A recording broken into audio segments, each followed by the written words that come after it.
Hello, everybody. Happy Thursday. Very good morning to you. Today we will attempt our first solo flight using Navigraph Academy. It's all come down to this. Can we do the thing? Yeah, we might. Then we're going to go through some ATC in preparation for tonight's flight on VATSIM. We're going to be flying out of San Francisco. Yeah, that's where we're going. From San Francisco down to Los Angeles. And I thought, hang on, this is a good chance maybe to talk through everything that we're going to do, particularly when it comes to ATC and the communication. What to say, when to say it, when not to say it. So that's what we're going to cover today. So with this flight from Navigraph, this is kind of our last kind of shakedown. After all the learning we've done, all the way from our introduction to the aircraft, how it handles, stalls, high speed, low speed, all that jazz. Last week we were practicing the circuits, the traffic pattern, whereby, the little route we fly around an airport. Well, today we're tested on that knowledge and we have a little exam to do as well. So looking forward to this one. Really enjoyed the Navigraph Academy so far, and well, fingers crossed we'll pass, right? And if we don't, I know a fella who knows a fella who could influence a fella, and it'll be grand, you see. But I hope you're keeping well. Hope you're having a grand old Thursday. It's 5 degrees in Tipperary with kind of sunny skies. It's damp, but it's sunny and it's bright. So wherever you are in the world, hope it's nice, you see. And well, what we do on these daytime streams, if you have any questions in relation to flight simulation, be it with Microsoft Flight Simulator or indeed with X-Plane or just in general aviation kind of queries, well, do be sure to let us know in the chat, and I'll try and answer them. If not, I'll totally bluff it, or better yet, someone in the chat more knowledgeable will be able to answer more accurately. Yes. But anyway, let us delve into the chat and say hello and good morning to folks as you ramble in, grab a coffee, sleep out of your eye, or perhaps you're in work and you're trying to dodge the next meeting. Spitfire RAF 100 is in the chat. Welcome in, buddy. Bell Bro is here. Hello. 98 Vulcan. How's she cutting? Good evening. Who else come in there now? Cracker, good to see you. Muttley is here. Hayden, UK. Good morning, man. Hope you're well, buddy. Gar Gaming, good morning. Hope all is well in County Galway. Crafty Tigers is in the house. Welcome in. Idle Cutoff, good morning. Right, Good morning. Yeah, very low, but yes. Good morning. Hope you're well. Jesus buttons. Commander Balosh, good morning to you, my dude. 70 streams in a row, man. Thank you very, very much indeed for all the support. 98 Vulcan has 20 in a row. Thank you very much. Malky Mac, a very good morning to you. One Foxy Bingo Gav is in the chat. Good to see you, Gav. Just Roy is here. He says, good morning or afternoon, Murph and chat. Hope you're doing well today. And you, Roy, and you. Apache is here. Good to see you, man. The Impossible Face, good morning. One more sleep to the weekend. Yes, we're looking forward to it. I'm Pierce, good morning. Malky, thank you for 50 streams in a row. You're very kind. Fly Murph is here. Brilliant. Tier 1 for 9 months, man. He says, Murph, your crisp choices are questionable, but your streams are first class. Whoa, now, pull up the handbrake there now. Did you try the tato? Proper tato now, not the other type. And did you put them in the fridge the day before you eat them? I'm telling you, it will change your life completely. Change your outlook, Chalks, good morning to you. Hope you're well. Naughty Gnome is here. Good morning. He says, hope you're doing well, Murph and chat. Welcome in, buddy. Hope you're keeping well. Hope you're having a great day. Maddie Losa is here. A Thursday morning stream. Maddie, that's brilliant. Good to see you, buddy. How are you? Stu Snape is here. Good morning. Happy AB6 Day. Fingers crossed. 5-year badge. Naughty Gnome, have you a 5? Oh yeah, I didn't do them yet. Oh no! Hang on, I'll put a reminder in my reminder place. Where does this go? Oh yeah, up here. Hang on, look. I'll type it in right now. 5-year badge for Twitch. And, well, I suppose YouTube. Otherwise, Naughty won't be happy. We all know what happens, lads, when naughty Gnome isn't a happy naughty Gnome. He turns into a very naughty. He's a very naughty boy. He gets very mad. Right. I'll have to do that. Yeah, good call, Matty. Yeah, it's good to see you, buddy. Hope you're well. Killswitch is here. Good morning. Working and lurking. You're very welcome in. Not yet. I'll be in Dublin for the next few months, so I'll go for it. You go for it now. You know. Also, Merv, if you're down this neck of the parish, sure, let us know when you're there. Sure, we can go for pints. I believe the pints are only lovely. We can arrange. Dazza T. Arab is here. Good morning, Dazza. Hope you're well. You're looking well. Also, what time do you call this? Only getting out of bed. But yes, let me see here. Sunjammer, good morning. Morning all, and that aged. Yes, thank you very much indeed. Sunjammer, it's good to see you, buddy. Who else is here, look? Dave Cleary. Legend, Dave. Welcome back, Dave. Sky Camry is here. The crazy man from Ireland. Welcome aboard. And Johnny Mon is in the chat. Good morning, lads. Hope you're all keeping well. Johnny, have you gone to bed yet, or are you still working? Jesus. But, yeah, it'll be for work, mind you. It'd be grand. It's a work thing, you know. It'd be work for me as well. Drinking pints is work, you know. It's not as easy as people think. A lot of thought has to go into it. Preparation, planning, you know. It is work, but it's enjoyable work. But yeah, anyway, Flyage this morning as we continue on with Navigraph. Have you all been trying it? Has anyone not tried the Navigraph Academy yet?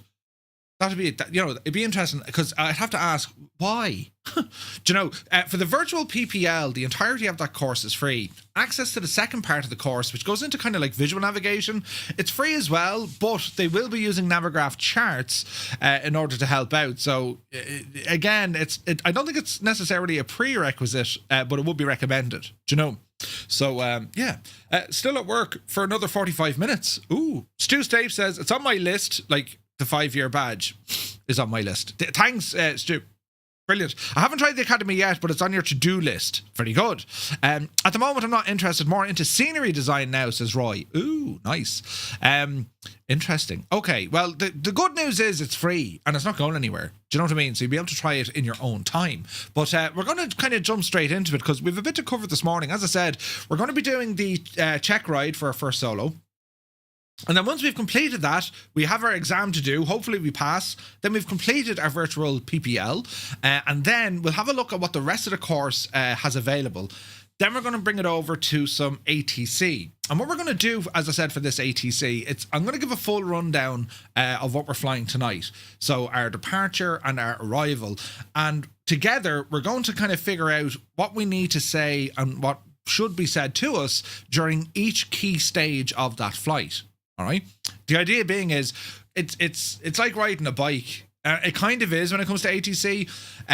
You always want to, like, right, I want to go different airport, different location, different country, different aircraft. I mean, that's what you always want to do that.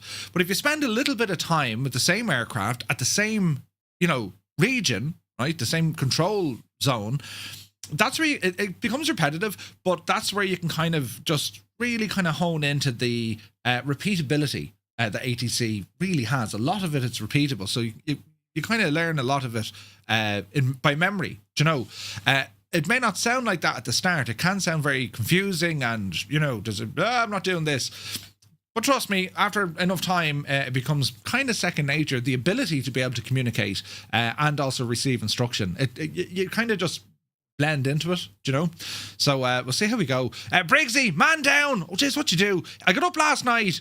I tripped over the box in my room, twisted my knee, and now I can't walk. Oh, Jesus. Luckily, I can sit and fly planes and see more of, say, intentions. Briggsy, you poor old devil. Medic.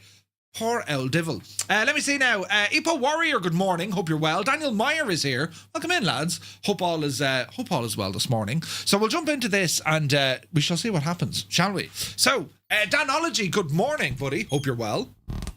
Jeez, it's the noise of that. Right, so we're going to continue on with our Navigraph Academy. And, right, we'll bring up the screen, sure, and we can see what the story is, right? So, here we go. So, Navigraph Academy courses. So, we're working here on our PPL. Now, there's other content coming later on, and that's going to include instrument flying, and then specifically IFR approaches, all right? Don't need to get too worried about that just yet. So far, we've been working to get our virtual private pilot license, all right? And we've done a number of the courses already, right? These are all our practical, and we have some theory courses to back it all up. Last week, we were looking at the traffic pattern. That's where we take off, get to a certain altitude, then we hang a left, then we hang another left, we fly down the downwind leg. Remember all the names of the legs? Then we do our turn to base, our final, and then landing. That was our traffic pattern, right? So we're going to be doing that again today. So there are requirements from us. We must fly 3 accurate patterns, show full proficiency, and prove that we're ready to wear our virtual pilot wings. Linny Bobbins, good morning. Mac Vision, good morning. Hope you're well. Right, so we're going to go to the lesson. It doesn't want to load. Go to lesson. We go. So the day has arrived. The big day has arrived. It's time for you for your first solo. Today's goal is simple. Enjoy the flight while demonstrating everything that we've learned. The exercise is identical to the previous lesson, but this time you'll be evaluated more closely. To pass, you must meet all performance targets and show full proficiency in operating the Cessna. Good luck, aviator. So what we're going to do, the goal is simple. We're going to fly at least 3 traffic patterns as accurately as we can. In order to pass this check ride, we'll need to demonstrate proficiency in the following. Maintain correct altitude throughout the pattern, staying within the standard traffic pattern boundaries, properly configuring the aircraft on the downwind, base and final, flying the correct airspeeds on each leg, crossing the threshold at 61 knots and at the proper height, and then landing within the touchdown zone without a tail strike or excessive G-force.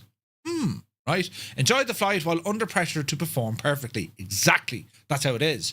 Or for Murph, the day he shows how good he is at crashing a plane. Right. Don't worry. Right? You've practiced all of the above already. We've already done this before.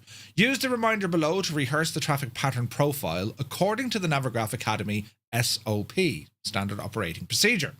Once you're confident, start the simulator, taxi to the runway, and let's get you airborne on your first solo. So a quick recap of what we were looking at the last time. Let's zoom this in so we can all see it, right? We'll go back one. So what we have here, we have our runway, and our direction of flight is take off to the right, and it's around to the left. A left-hand pattern. And we learned last week, not every airport has a left-hand traffic pattern. Most of them do. And unless it's stated on the chart, it's a left-hand pattern. However, there are some right-hand patterns, which could be on the chart. It could be down to an obstacle or terrain, or by the instruction of ATC. So just to be aware of that.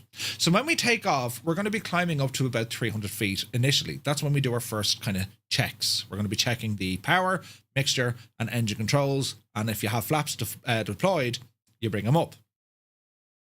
At 700 feet, as in this is 700 feet above ground level, which is the pattern altitude, right? 1,000 feet above ground level. If the airport is above sea level, you have to take that into consideration as well. All right. So we're going to be at 700 feet. We're going to start into our crosswind turn. That's where we level off and we keep our speed in and around 2,300 RPM in the Cessna 172.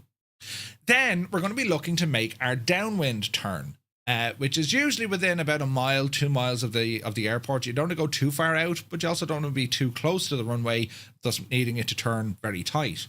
So we start our before landing flow once we've established ourselves on the downwind leg.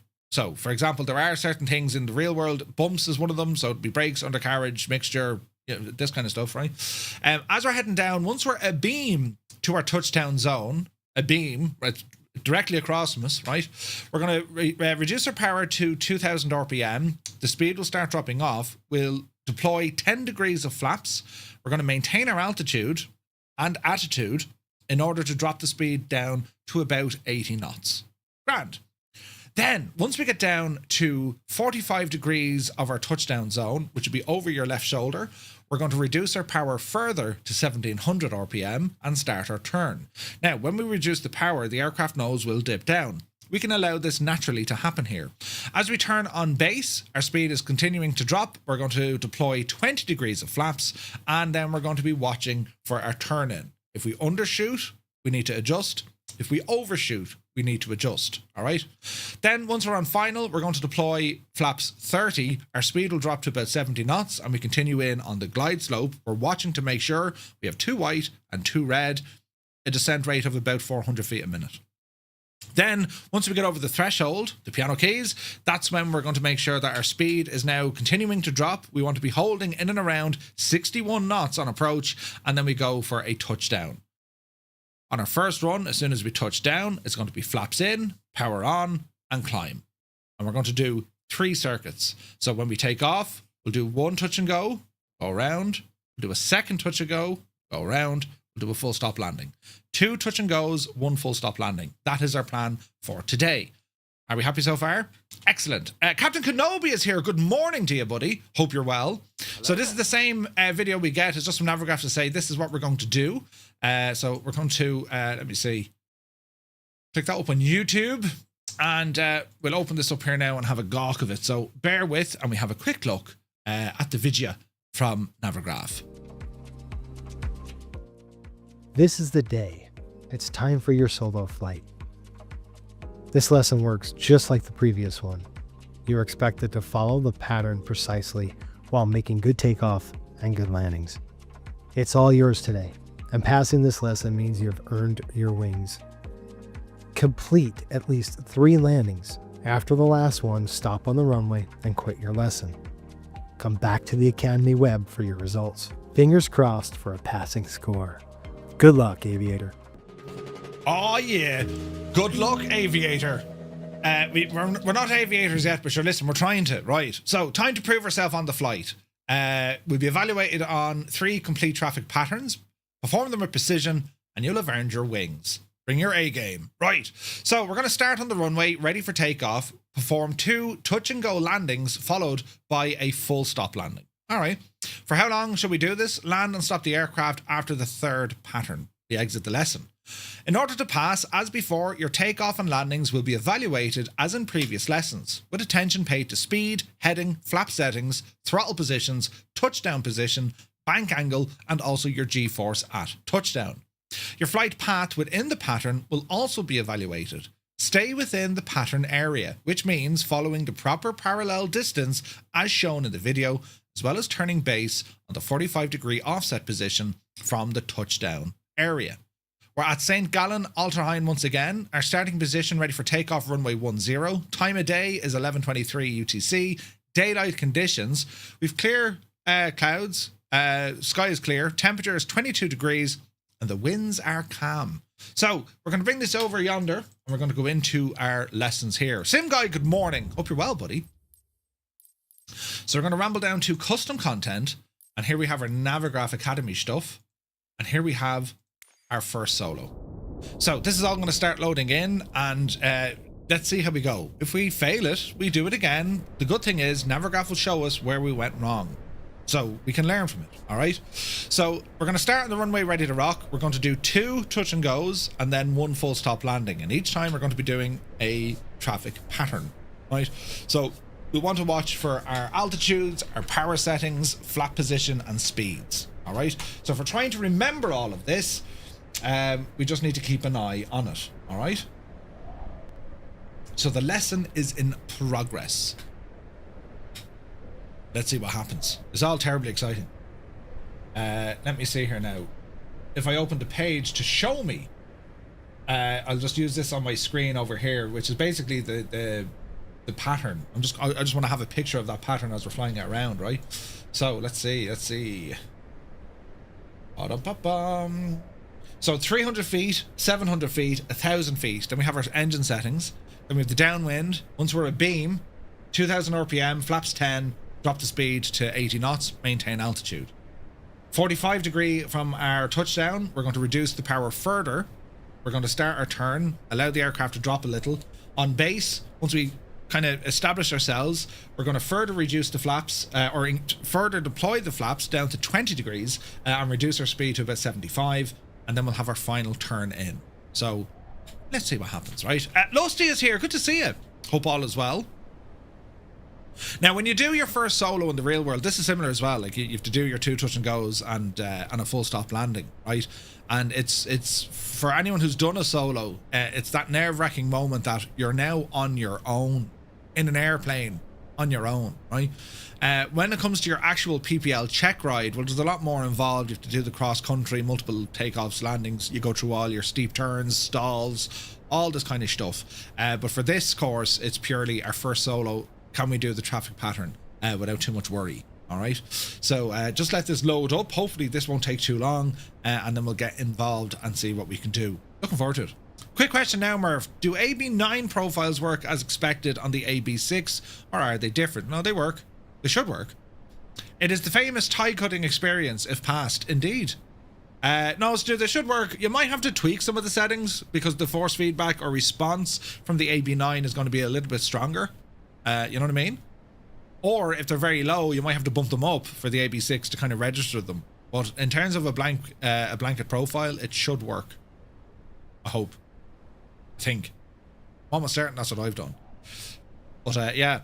So you lucky duck, you're due to get your AB6 today. That's great news, man. Great news. Right, let us see what happens. There's loads of loading. Really shouldn't take that long. We'll try it again. Can I get a refund? No, shag off, there's no refunds. Virtual Gamer, good morning. Cheers, I'm on Moza Discord at the moment, and there are some AB9 profiles that you want to utilize. Yeah. Like, there's a lot of good profiles out there. My advice, if you've never used it, as in you didn't use the AB9, sure you didn't, Stu. So like the idea being is take it for a flight first with no profiles, then you'll start dialing stuff in. Do you know what I mean? That's the easiest. Virtual Gamer, good morning. Right. It all comes down to this, friends. Is it going to work, or are we going to end up in a pleshka wondering what happened at all?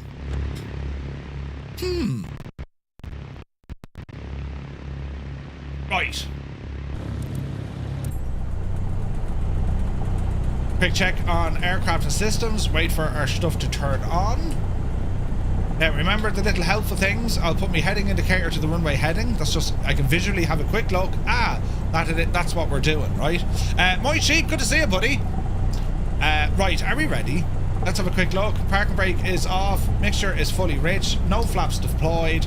We're going to fly the runway heading. Remember, 1,300 feet is the altitude of the airport. That means 2,300 feet is going to be the pattern altitude. All right?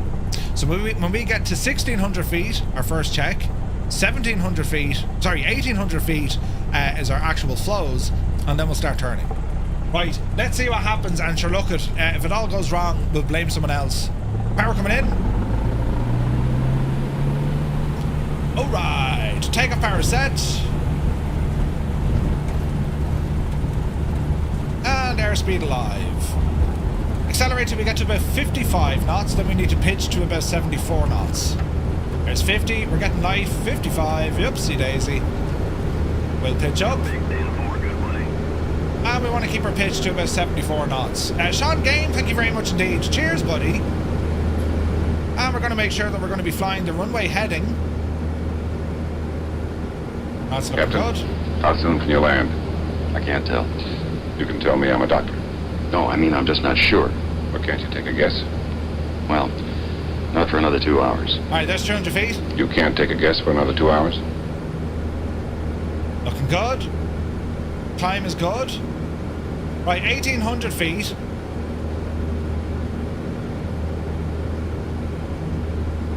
And once we get to 2,000, we're going to start turning. So here's a left turn coming in. Watch the degree of bank once again. Decent turn.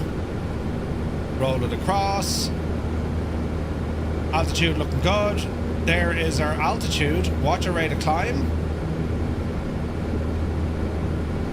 And reduce our power to about 2,300 RPM. Easy now. And a quick look outside the window. There's our aim point. Runway should be behind us, which it is. And we can do our second turn here. Easy does it. Watch the altitude. Speed is good, power is good. Small bit of adjustment as we're turning.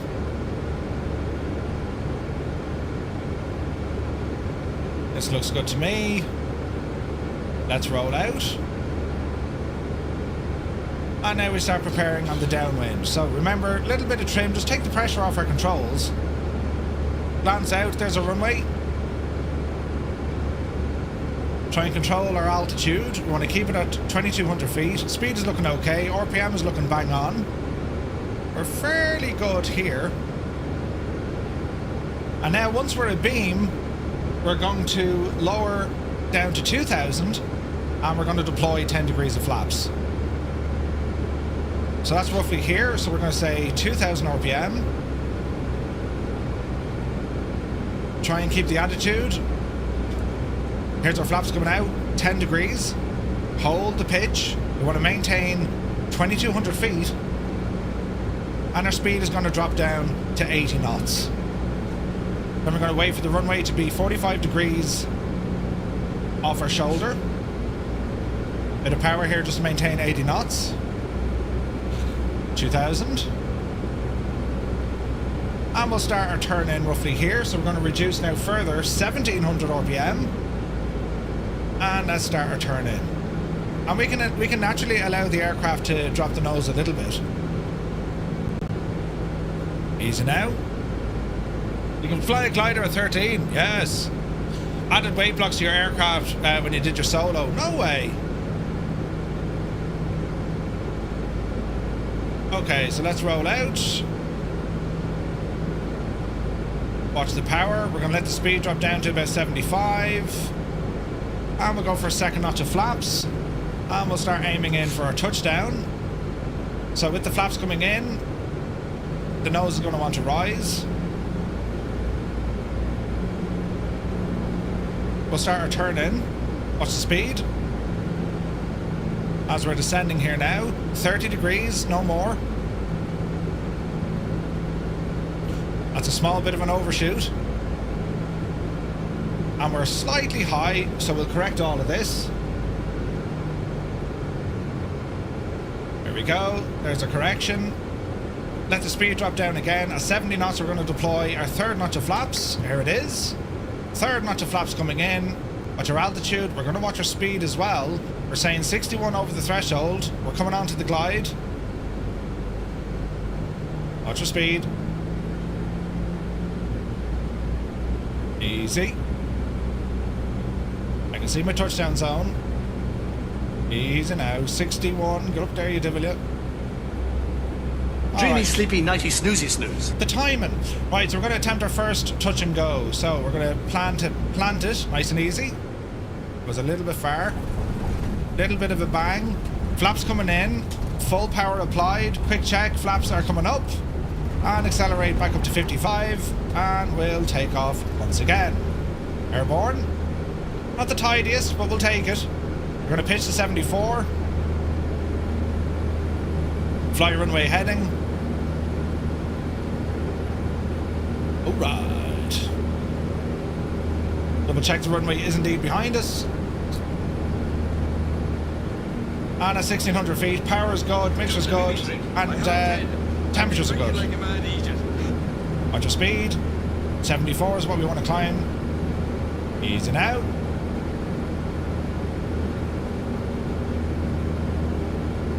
That's looking a little bit better. We'll start our turn here now in a moment. You're 4 miles away from the world's best gliding centre. No way! Right, there's 2,000. Here's a left turn coming in.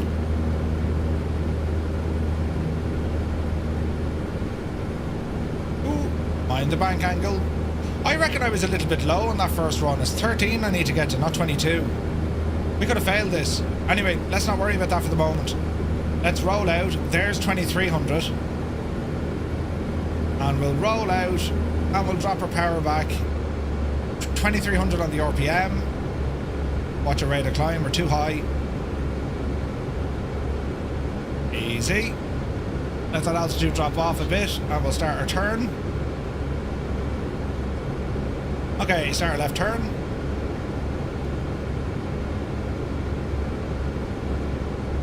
Alrighty.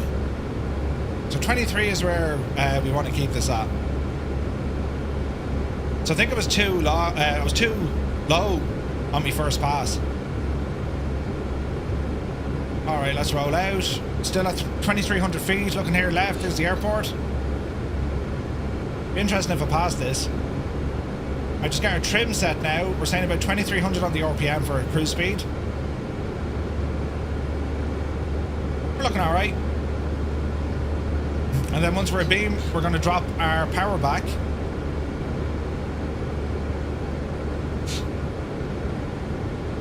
Not too bad. Another little bit to go. Looking at our landmark on the horizon while we're doing this as well, right? Okay, we're abeam, drop the power. Let's go 2,000 on the RPM, hold the attitude. Speed needs to drop. We can deploy 10 degrees of flaps now.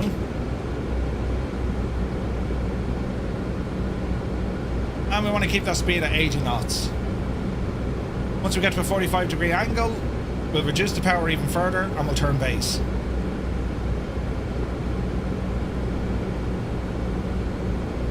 Okay, roughly there. Power coming back.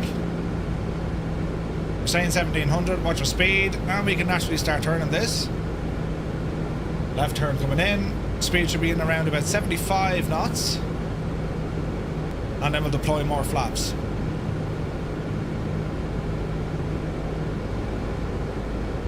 Okay, here's our base leg. Got ourselves situated here. Drop a little bit of power. We're high. Second notch of flaps coming in at 76 knots. And we can now start descending in order to maintain 75. And we'll start for our turn in. Roughly here. Again, throwing it at 30 degrees. Let's see what we can do. A little bit tidier. Watch our rate of descent. Still at 75 knots. Third notch of flaps. Keep the aircraft pointed down. There's our speed starting to drop off. Easy. Watch our speeds as we come down over the threshold. We're a little bit high on this one. We'll try and correct it. Easy. Easy.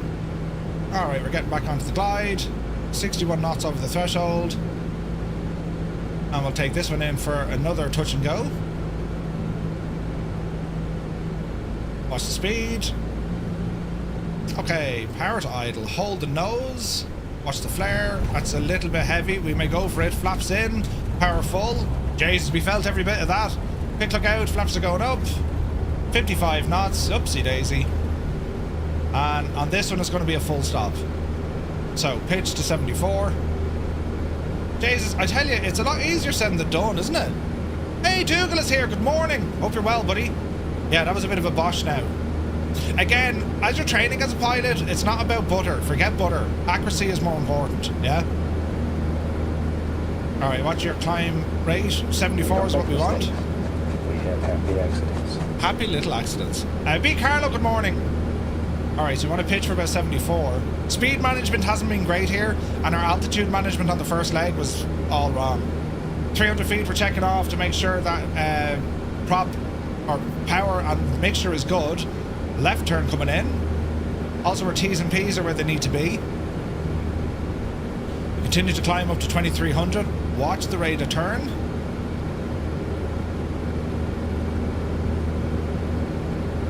And we're going to roll out.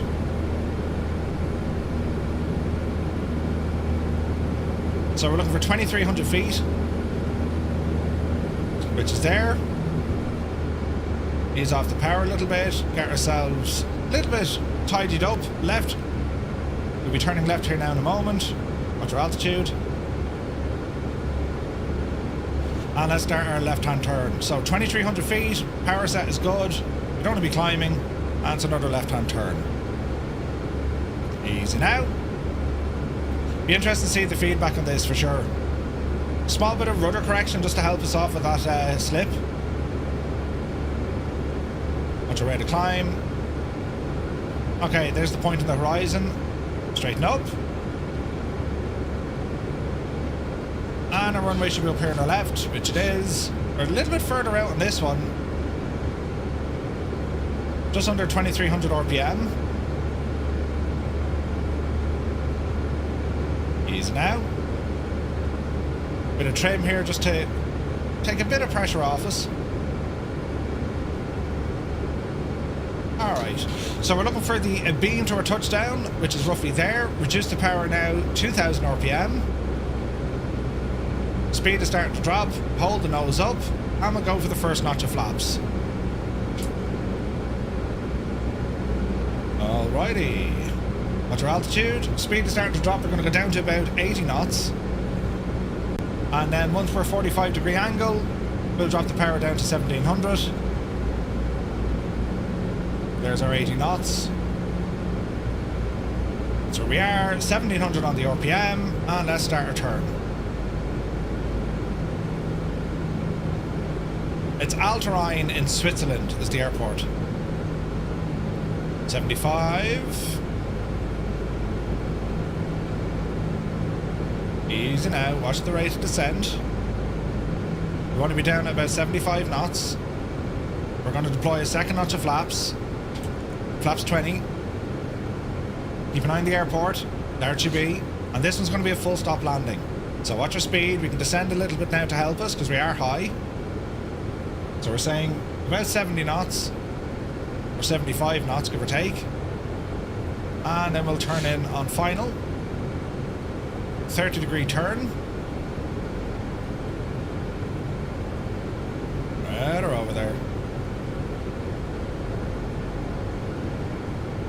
Okay, we're going to straighten up. And we'll now go for our final notch of flaps. And watch our speed as we come down to our approach. A little bit high. Watch our speed. And we'll get back on the glide here now in a moment. We want to be 61 over the threshold.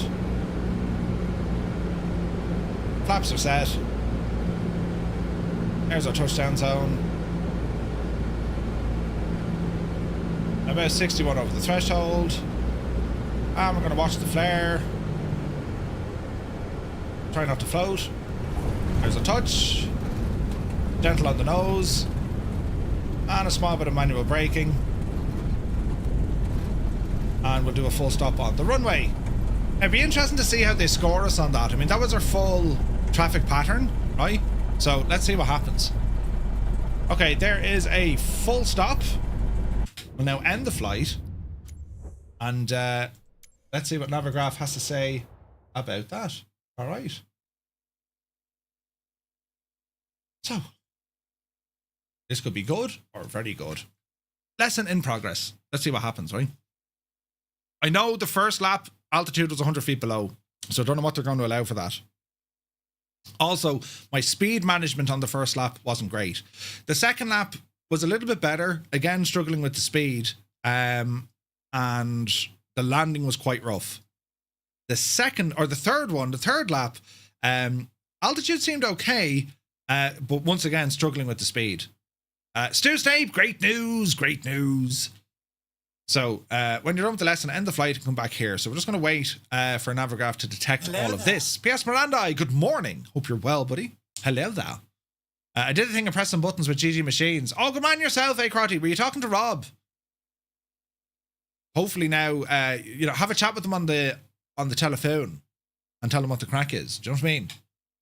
Right, it's in. What do we reckon? Did we pass or fail? We have passed. Great news. But let's have a look, right?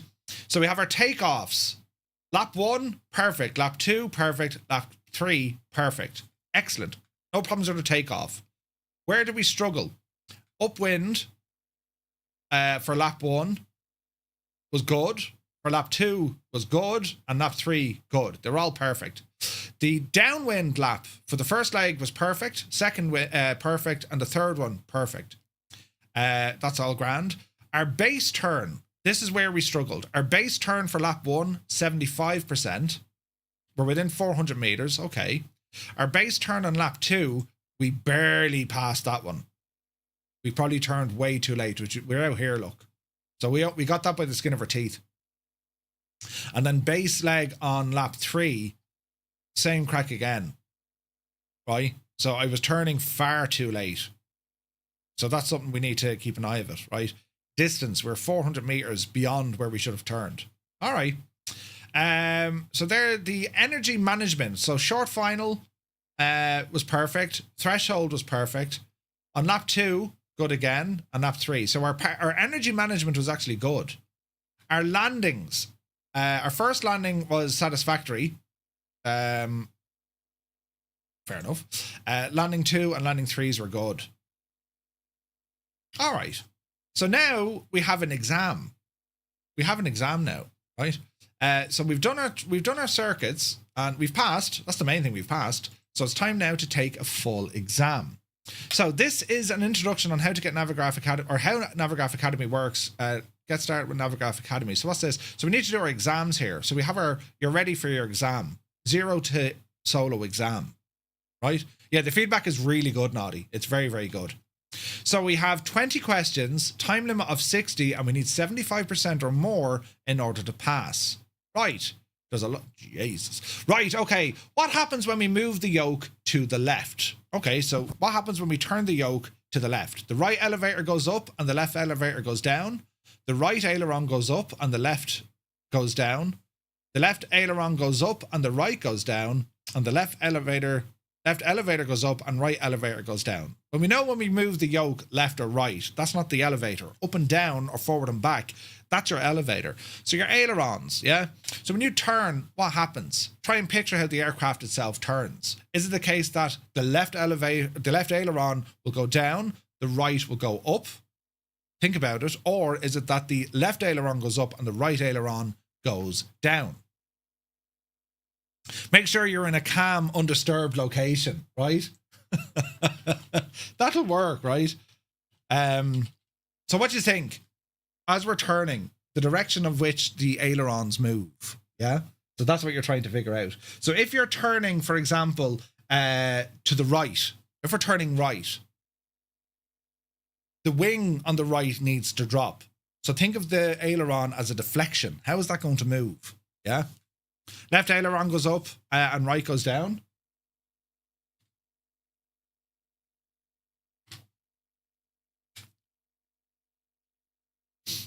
So if we're turning left, yeah, think about it now. If we're turning left, what position are your ailerons now moving? That be it the question. See.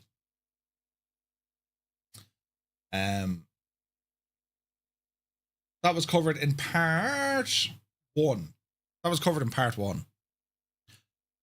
Johnny says left up, right down. Left up to push the left wing down. All right. So we're saying left aileron goes up and right goes down. That's what we're saying. Want to turn left? Next. What is the purpose of the pitch trim system on an aircraft? Is it to adjust the bank angle during turns? Is it to increase the aircraft airspeed? Is it to neutralize the pitch forces on the control device, enabling hands-off? Or is it to control the flaps? What is the purpose of the pitch trim?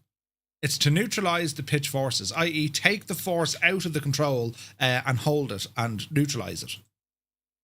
According to Navigraph SOP, when should you start to configure the aircraft for landing? Is it immediately after turning downwind? Is it abeam the touchdown point, while climbing out, or after turning final? It's pretty much as soon as we get onto that downwind, that's when we configure our landing. Yeah? If we turn left, the aileron goes up, correct? So it's immediately after turning downwind. Remember, we take off, we have our climb out, we have our first checks at 300, our second checks at 500. As we turn into the crosswind, that's when we're making sure we're level, quick look around the pattern, our aiming point for our downwind. We then turn onto the downwind and then we head her on. So immediately after turning downwind, that's when we start to configure the aircraft for landing. When should you start to configure the aircraft? Yeah? So abeam the touchdown point, that's when, well, I mean, that's when you're actually going to be dropping flaps. But you're going to start to configure the aircraft. I'm going to say A. This could trip us up. I know abeam the touchdown is when we're going to literally reduce the power and deploy the flaps. So the question here, it's a scratch the head moment. According to the SOP, when should you start to configure the aircraft for landing? Yeah? So when do we configure the gadget for landing? If you look at their SOP, they have it on their, it's on their SOP to say you configure the aircraft. They call it your before landing flow. Yeah? So it's a bit of a tricky one, isn't it? Mr. Minimite, good to see you. Oh, you got your wing control tracking number. Huzzah! Great news. So immediately after turning downwind or a beam. So I'm going to struggle a little bit with this. When should you start to configure the aircraft? It doesn't say configure the aircraft. I'm going to go with A.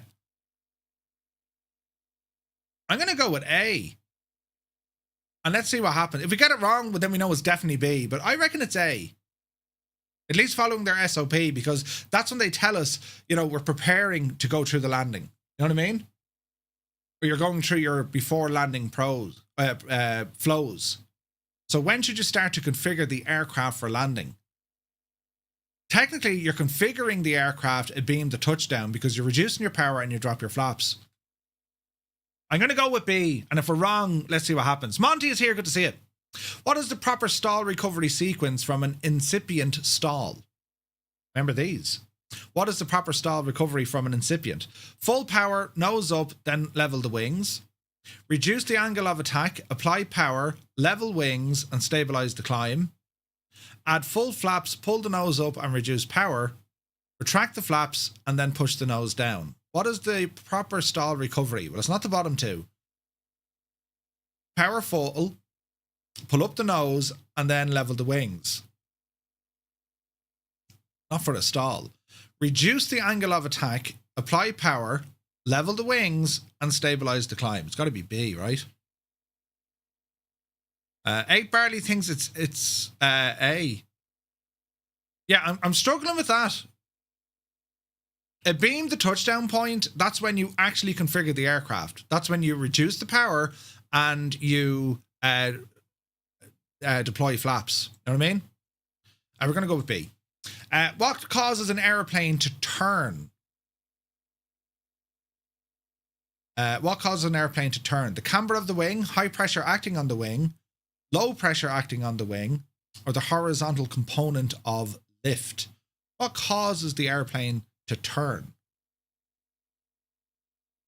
You have both high and low pressure acting on it, right? So I would say it's the camber of the wing, right? The horizontal component of lift. What do you reckon? That's a good one now, isn't it? That is a good one. Bum, bum, bum, bum.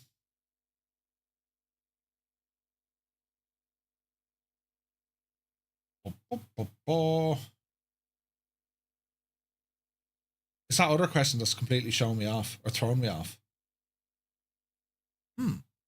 I think the camber as well. What is the primary method to alter the lift force to maintain altitude in level flight? What is the primary method to alter the lift force to maintain altitude? Adjust the flaps, change the RPM, change the pitch, or change your airspeed. The primary method to alter the lift force to maintain altitude in level flight. They're designed to trip you up a little bit, aren't they? Because you're like saying, hey, power will bring the nose up, but if I pull up, well, sure, that'll do the same, right? Not necessarily RPM. Not like if it's RPM, we're saying, okay, well, you can, well, in this case, the Cessna, yeah, it's applying power, right? So yeah, it would be actually. Or changing your airspeed. Well, I mean, you can change your airspeed by pitch, you know? So it has to be power. It has to be power, you know? The primary method to alter the lift force to maintain altitude in flight. You want to maintain altitude. So you could say, right, pull back on the yoke. That'll maintain your attitude. This is asking us about our altitude. You know what I mean? I'm going to say RPM. If we get them wrong, we get them wrong. In a power on descent, what happens to the what happens to the airspeed if you reduce power without adjusting pitch? So in a power on descent, what happens to the airspeed if you reduce power without adjusting your pitch? So we're descending, and if we reduce the power and we don't reduce the pitch, what happens? The pitch, does it increase, decreases, nothing? It first increases, then increases. So I think, Brew Crew, good to see it. What we're saying here is, in a power on descent, what happens to the airspeed if you reduce power without adjusting pitch? So if we reduce our power and we haven't adjusted our pitch, what happens to our airspeed? So we're descending, we've reduced the power, what happens?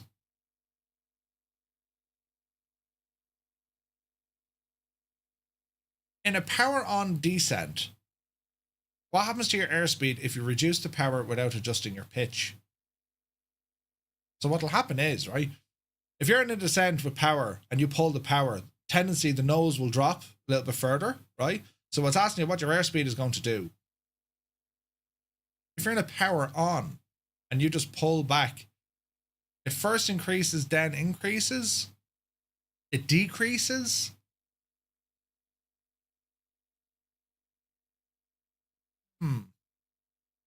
Like, the question they're trying to get at here, if you were to change your power setting, if you were to take the power out, it doesn't matter if you're in a climb or a descent, when you reduce power, the nose tends to drop, yeah?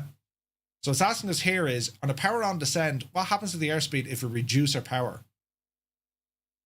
So your airspeed, you're going to pull back the power during this descent, and you don't change your pitch. So the aircraft will now start pitching down further. I would have to say it's nothing would happen. As in, what happens to your airspeed? The wording is tricky, yeah. Like, will your airspeed decrease? Possibly. Depends on the angle of attack, right? If it first increases, then decreases, well, no. It shouldn't go faster and then decide to slow down. So your airspeed without adjusting the pitch, like, to what level? We'll go with B. That's another tricky one. What is the correct sequence of actions for a normal takeoff in a 172? Apply full throttle, maintain centerline, rotate at 55, and climb out at 70 to 80 knots. Apply partial throttle, rotate at 60, apply full throttle, and then rotate at 50, apply full throttle and maintain centerline, or apply full throttle, rotate at 65, maintain centerline, climb between 75 and 85. Gotta be A, isn't it? Gotta be A. If the nose is pitching down, it will surely speed up. But if you're in a power on descent, you're flying the aircraft down and you pull back the power. You know what I mean? It's a tricky one. And hopefully they should give us the answers to these. You know, and we could probably actually, I need to flag a question. That needs to be flagged because it's incorrect, right? As in a power on descent happens to the airspace. So like, it's a typo in this, yeah. If you reduce power without like, it first increases, then decreases. That's incorrect. You could say it increases. Your airspeed will increase. If you reduce the power, what will your airspeed do in a power on descent? So you're now heading towards the ground. You pull back your power, but you don't adjust the pitch. So the nose is going to pitch down either way. I'm inclined, I would have thought, well, nothing happens to your airspeed. It's going to stay the same because even though you've dropped the power, the pitch tendency is going to make up for that lost force. So that's going to keep your airspeed pretty much the same. No? Yeah. Like, it's a technical question. The question is designed to make us think about it, though. And the fact that we're all coming up with different ideas, they've done their job. You know what I mean? It's a good one. That's our climb out. What is the SOP speed at the end of the downwind leg in a Cessna 172? At the end of the downwind leg, when you're around 85 knots, isn't it? That's actually incorrect as well. Didn't they say it was 80 knots? No?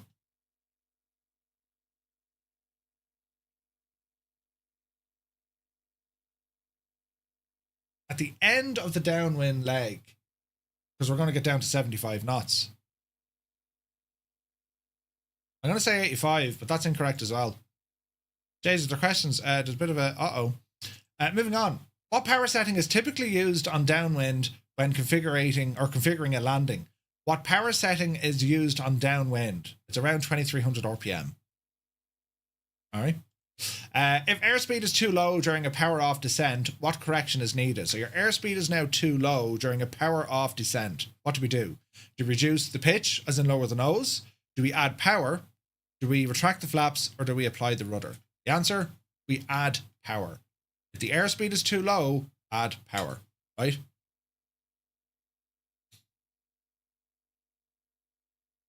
If the airspeed is too low during a power off descent, what correction is needed? Go back to question 10. Isn't that giving you the answer to an earlier question about the configuration for landing? What power setting is typically used on downwind when configuring for landing? Yeah, well, it's just saying when you're on the downwind, when you configure for a landing. The question was, when do you start configuring the aircraft for landing? You know what I mean?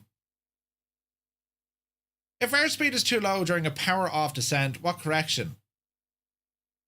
Reduce the pitch, lower the nose. That'll bring up your airspeed. You can add power. That'll also bring up your airspeed. But I suppose the reaction would be now it'll actually pitch up the aircraft. So we could say lower the nose. Same thing though, isn't it? All right, let's go with that. How does extending flaps affect your stall speed? Does it increase your stall speed, decrease your stall speed, it has no effect, or it doubles the stall speed? How does extending the flaps affect your stall speed? It increases your stall speed, or it decreases your stall speed. It's one of those.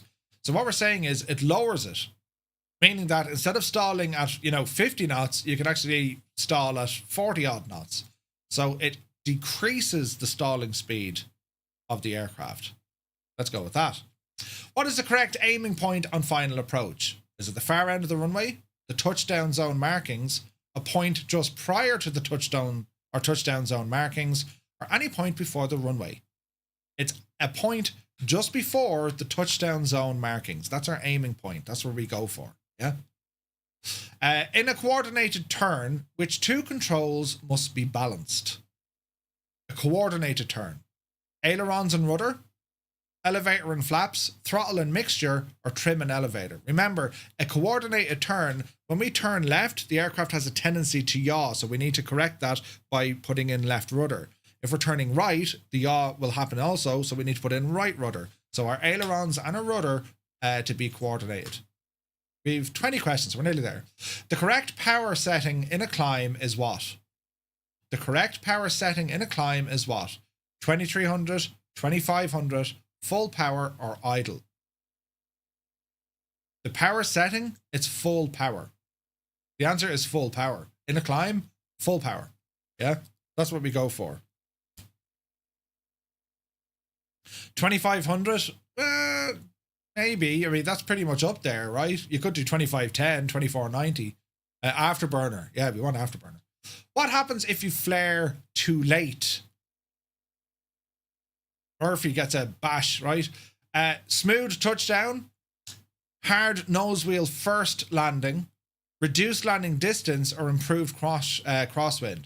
So you're coming down. If you flare too late, what would happen? The risk is you're going to hit the nose, isn't it? Mr. Minimite, yes, they're all based on the 172. What do 3 red and 1 white pappy indicate? Are we on the glide? Are we slightly low, slightly high, or very low? So 2 white and 2 red, we're bang on. This is saying you have 3 red and 1 white. That means we are slightly low. Red is ground, white is sky. What is the main cause of an aerodynamic stall? What is the main cause of an aerodynamic stall? Is it engine failure, exceeding the critical angle of attack, flying too slowly, or using too much rudder? The answer is B, exceeding the critical angle of attack. You can stall a wing at high speed, power on stalls and all this, yeah? The answer there is exceeding the critical angle of attack. Right. What should you do to maintain speed and altitude when the flaps are being extended? So you want to maintain your speed and your altitude when you're extending your flaps. So 2 things will happen. When you deploy the flaps, the first thing that'll happen, your nose will want to pitch up. And that extra drag is going to try and slow you down. So to counter that, you want to add power and pitch down, right? Reduce power and pitch down, add power and pitch up, or reduce power and pitch up.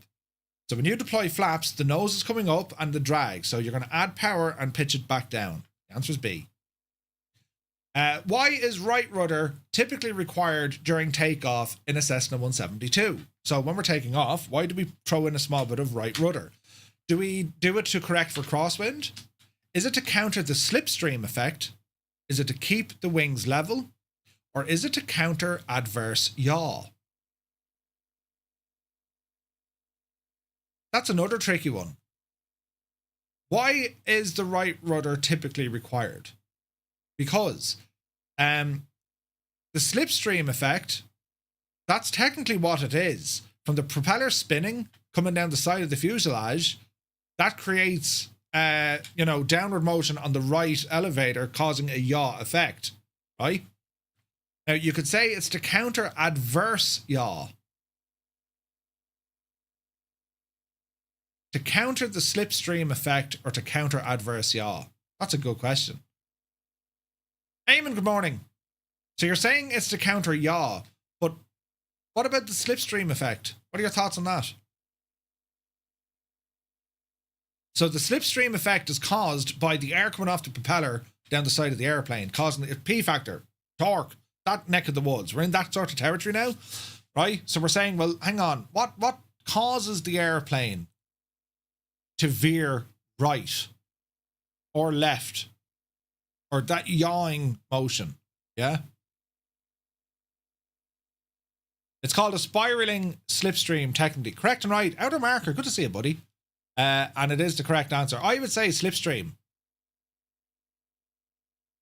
The slipstream pushes the tail, so induces yaw. That's my gut is telling me go for B, because that's the cause of it.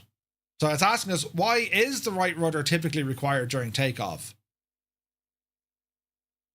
You know? They steer like an old trolley, right? But we go with B for the crack. Right, let's see what happens. We've definitely gotten some wrong. This is the end, is that you flagged question 7 and 9, right? Submit. Are you sure you want to submit it? Yeah, go on. Oh, we got 90%. Now, what did we get wrong? Straight and level flight, in theory, is essential. Go back over pitch power relationships, the effect of the bank angle on lift, and why rudder is needed to counter adverse yaw and turns. Questions 3. Correct 1. Is it not telling me the exact... So this is where it hit us, right? Level flight and turns. Straight and level flight... So we got 2 wrong here. It's not showing me which ones. Go back over pitch power relationships, the effect of bank angle on lift, and why rudder is needed to counter adverse yaw in turns. So but will you not tell us the actual questions, no? Go back to the course. You passed the lesson, check out the next lesson. So our exam, you've completed this phase, but they're not show us my exams. Passed. That's a devil. They need to show us what questions we got wrong, I think. Actually does give the specifics. Where? Straight and level flight theory is essential. Go back over pitch and power relationships. The effect of the bank angle on lift, and why rudder is needed to counter adverse yaw and turns. That's not giving me the answers that I need. You know what I mean? It's so we cannot pass just by looking at the right answer to our questions. No, I think that shouldn't be the case. I mean, it's if you get something wrong, I need to tell me what I got wrong. It's giving me the area in which it says I got wrong. You know what I mean? Donology says, no, it's good this way. It makes you go back and learn from the lessons. Sure, but just tell me the questions I got wrong. You don't need to give me the right answer. Just flag the questions. Because I can go back and read through what they're saying here. Pitch and power relationships, right? The effect of the bank angle on lift, and why rudder is needed to counter adverse yaw. Well, adverse yaw, they came up about a coordinated flight, which was ailerons and rudder. They asked us a question about why would we apply right rudder on takeoff. Now, are they referring that's adverse yaw, or are they calling that the slipstream? Do you know what I mean? Like, how can I identify what questions they got wrong, or what questions I got wrong? The two questions we struggled with, you know, it was one. I don't know. MG Record, good to see you, buddy. It's on the Navigraph website. Like, it's good. It's very good. But for me, I'd rather be able to see what questions were wrong. The actual questions. I don't need the answer. Just tell me exactly what question I got wrong. Because then, like, it may not be a lack of understanding the course material. I think it's a lack of interpreting the questions, and that's where the challenge is. Right? It's the wording of the questions, because we're not quite sure. We're thinking, well, did they mean this or did they mean that? You know what I mean? That one about yaw, I think, and one other question. Yeah. So yeah, I'll feed this back to them, because I think it's important that we get the feedback. I think we need to know. I think it's important for any pilot to know you got that wrong. You know, you don't need to be shown the right answer, but just focus in on the exact questions that you got wrong, because then you know, right, I got that one wrong. You know what I mean? I'll feed this back to them. Because I think we'll do a snippet, because I think whatever about knowing the right answers, go off and relearn it. Don't just give me the answer. That's kind of like a cheat, right? But what I want to do, I want to learn, you know, how do we change the color? I need to learn what they meant by the question. You know what I mean? So we're going to copy that, and we're going to go into Navigraph, and I'll chat to the lads on it and see what they have to say. Let's have a look.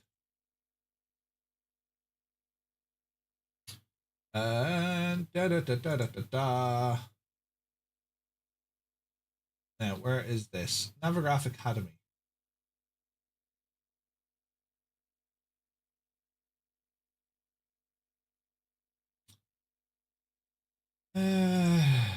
Partners.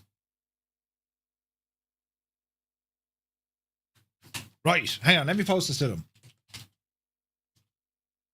Is there a way to flag the actual questions that you get wrong?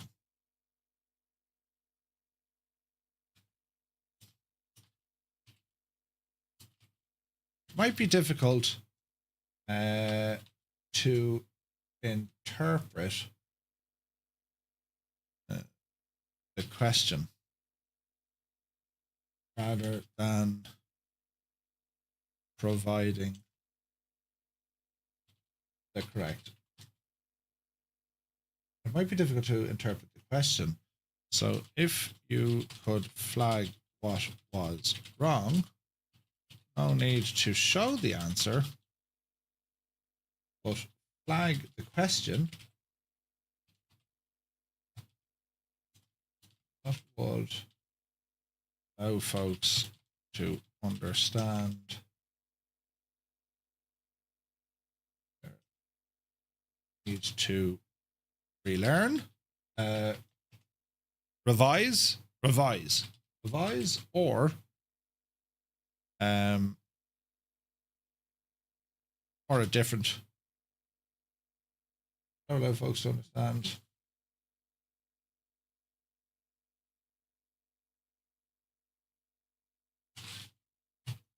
Right, let's see what they say. They can tell me to shag off and say no more if you can't.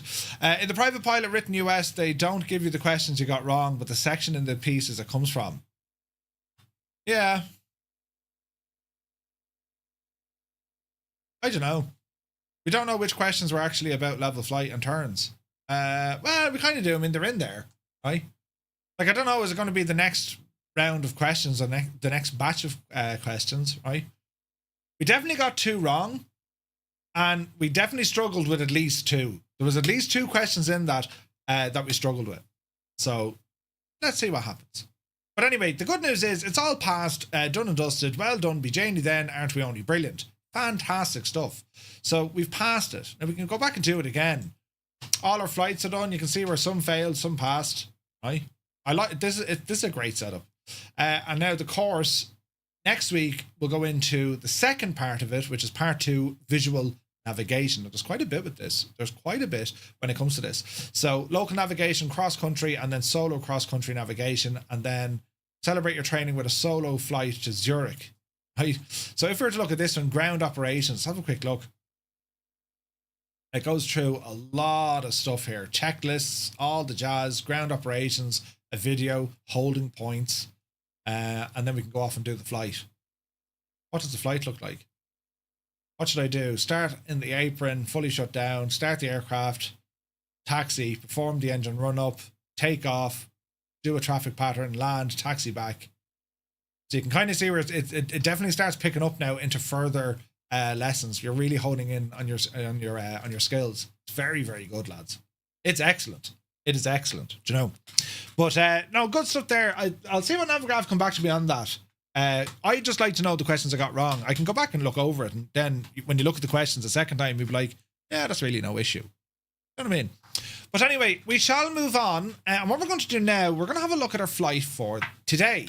We're flying this tonight on the VATSIM network. And we're flying out of San Francisco. We're going to head down to LA. And our briefing, after an interesting and challenging arrival into San Francisco, walking up and down many hills for the week, it's time to move off to the City of Angels. Ooh. Los Angeles International Airport, one of the busiest and most recognizable airports in the world. Parallel runways and a constant stream of traffic, coastal location, complex airspace and heavy traffic make it a challenging arrival. Chan says, slipstream on takeoff was correct. It's one of the 4 left turning tendencies. I wasn't here to see the adverse yaw ones. Adverse yaw in an aircraft's the only factor if you're doing climbing turn. No. I like the only other question that came about yaw was asking us about coordinated flight. So that's what I mean. I just don't know. But anyway, Angels 1-5, good to see you. So our flight tonight, we'll go over to SimBrief because we can horse this part in, and we'll go to VATSIM, right? And we'll also bring up Sky Vector here. So we're flying out of KSFO.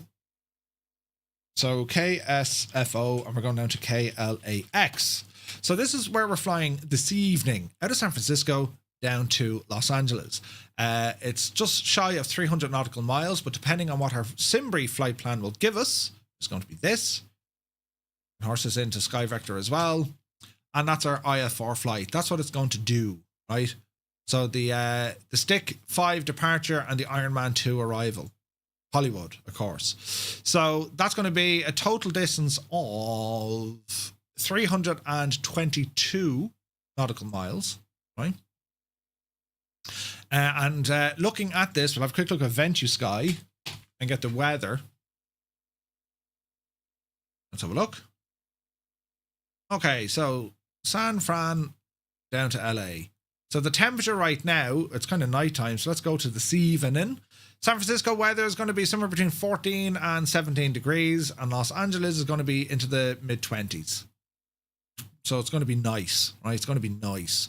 Wind speed, as the day goes on, in and around San Francisco, wind is coming from the east, blowing west.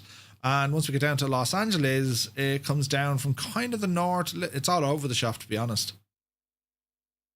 So our landing runways, we'll have to wait and see. There is easterly airflow, but then it gets interesting down here. Now our gusts, nothing to worry about there. There's no strong wind, not really. Okay, so let's look at wind speed at altitude. So along the way, at altitude, it's a headwind, but it's actually very light. Very calm winds. Probably the 25s later. Okay, sweet. Thanks, Dougal. So the weather's actually very light. 8 to 10 knot headwind. Worst case scenario with like 20 knots coming in over Bakersfield. All right. What about cloudage? So cloud cover 8 o'clock and 10 o'clock. There's a little bit starting to blow in, but nothing major. There's nothing major there. We're not expecting any heavy cloud. I might get a trickle of it into LA. And with that, are we going to get any precipitation? Unlikely. unlikely. You might get just fog, right? There's rain, but it's miles away. There's other mad weather, snow, ice, the whole shebang. But over this neck of the woods, we're fairly okay. So our weather looks actually fairly okay for this evening. Clear skies, nice temperature. Weather is no factor that we can see. Okay, so our flight plan, yes, departing out of San Francisco and arriving down to LAX, which is a wonderful airport to fly in and out of. It's just one of the most famous ones. But what we're going to look on today, we will do our full briefing, looking at our SIDS and stars and en route and all this. But what I want to do is focus in a little bit on the ATC voice procedure. What we need to say, because we're going to be flying this one on VATSIM tonight. All right. So let me see what we'll do. We'll go into our sim and we'll load up in our aircraft. And tonight, once again, I'm taking the 737. And it is our cargo variant. And we're going to load in up in San Francisco. Now can't remember where we dropped this off the last day. We're up here, I thought we were. So we'll come up here, up by the Coast Guard. And we'll just change our time of day here, just so it's daylight, right? And what I want to do on this, we're going to talk about the ATC voice procedure during this flight. And the idea being is, if I can explain this and it kind of resonates and you're able to understand it, it's very much kind of copy and paste into other different types of flights that you're going to be doing, right? So, into set parking brakes to request ground services. Very good, Jemima. We'll do all this here now in a moment. Let the plane do its stuff. Parking brakes need to be set. So here we are in our 737, which is cold and dark, parked up on the ramp. Right. So what we need to do is look at our flight, and there's different phases of our flight. Okay. So I'm going to show you some notes here, and we're going to talk down through them, because we have our different phases. Now, this isn't verbatim, but this is just to give us an idea. So what we're looking at here, we have different sections or different chapters of our flight. All right. So we're going to call this one our pre-flight. We'll have pushback, taxi, takeoff, your departure, your en route, your descent, your approach, your landing, your taxi in and shut down. These are all the main areas that we're going to cover, right? So let's talk about each one, and hopefully this will start making a little bit of sense for you. And I'll put this somewhere handy if you want to follow along. I'll put this somewhere handy, right? So put approach down here. So pre-flight, what happens in our pre-flight? Well, this is where our flight planning comes in, and that's what we're doing right now. We've actually started flight planning. We've checked our route, we've checked the weather, we've an idea. We're in the planning phases of our flight, and this works with any flight, VFR, GA, IFR, airliners, doesn't matter. You do the same stuff. You plan for your flight. And what we're doing is we're checking the route, we're checking the weather, we're checking scenery, because, well, we're sim pilots, so we need to make sure we have the scenery. We're going to make sure the aircraft works, and we need to keep an eye out on things like alternate airports, if there's any events on with VATSIM, all this kind of stuff. SimBrief is going to do most of the work for us, especially when it comes to fuel, the alternates, any NOTAMs that are important to us, right? But we'll keep an eye on them as well. Then we need to get our weather information for both our departure and our arrival airports. And again, that comes into the weather, right? But you're going to need to hear or to listen to the ATIS information prior to talking to ATC, because they'll want you to know you have the accurate weather. So the ATIS information is basically the METAR, Meteorological Area Report, Terminal Report, right, for the airport. That's going to explain to you, this is the current weather. All right. And the current weather is based on, they'll give it a letter, and the letter will let you know. Wind Control have set up an official Discord and Reddit. Ooh, nice. They will let you know where you're at in terms of if your weather report you've listened to is accurate. Okay. After that, we then look for a clearance delivery. Now, clearance delivery. Basically, you want to get your clearance. All right. Epic Fool is here. Good to see you, man. So we'll follow that using craft. We'll go through all that now in a moment. So you plan your flight, you get the weather, you listen to ATIS, you get the information, and then you request your clearance. And we're going to talk, this is what you say and how you say it. Once you get your clearance, the next up is going to be push and start. Now, in the United States, not all of them ask, you don't need to report push or start, you just push and start. Some of them, though, they will. But we just flag it as one of the procedures to say, right, well, I need to now get off the stand, taxi back, or be pushed back from the gate, the stand, and start my engines. You want to make sure that you have your clearance, your aircraft is configured, and your pushback and engine start has been approved. Rody, good to see you, buddy. Welcome in. Then we have our taxi. So we need to get taxi permission or taxi clearance. They'll give us the taxi route and any limits. Now, what do you mean by a limit? Well, a limit could be to the furthest point in which you can taxi to. So they might say, you know, if you wanted to take off runway 23, right? But before you get to 23, there's another runway crossing it, say it's 17. So they might say taxi, hold short, runway 27 via Alpha Bravo Yankee. So it's a limit. They're not giving you the full story just yet. In a box, man, good to see you. So that's what we mean by taxi. Any hold short instructions. Hold short could be holding short of an active runway, or it could be holding short of a taxiway or a link on the taxiway. And the reason being is, well, it's all about controlling traffic flow on the ground. Then we need to double check our transponder. Make sure we are using the correct use of our transponder squawk codes. When it comes to takeoff, confirm the runway. You might get a heading or an initial climb out instruction. You'll get the winds, and they might give you a traffic report. But that's during takeoff clearance. Then we have our departure. So our departure, we're going to fly on our standard instrument departure, or an assigned heading. They could give you a fly runway heading, expect vectors, or they might give you an approach fix. They might give you an RNAV departure. So it's going to be some sort of a procedure when we depart. So you take off, then you depart the area. Your initial altitude, and then if there's going to be a frequency change, they might hand you over to another controller, for example, right? Then we have our en route stuff. This is when we're in the cruise, the altitude, climb power, speed, all that sort of stuff. Merv, is your mouse zoom crazy sensitive on Venture Sky? Don't think so. As in, does it zoom in very quickly? Yes. Yeah, it does, Dougal. There is a way to do that.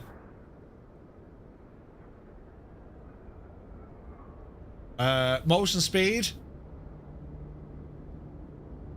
There was something in here, I think you can edit that. But yeah, it does zoom in very, very quickly. Yes. Yes, it does.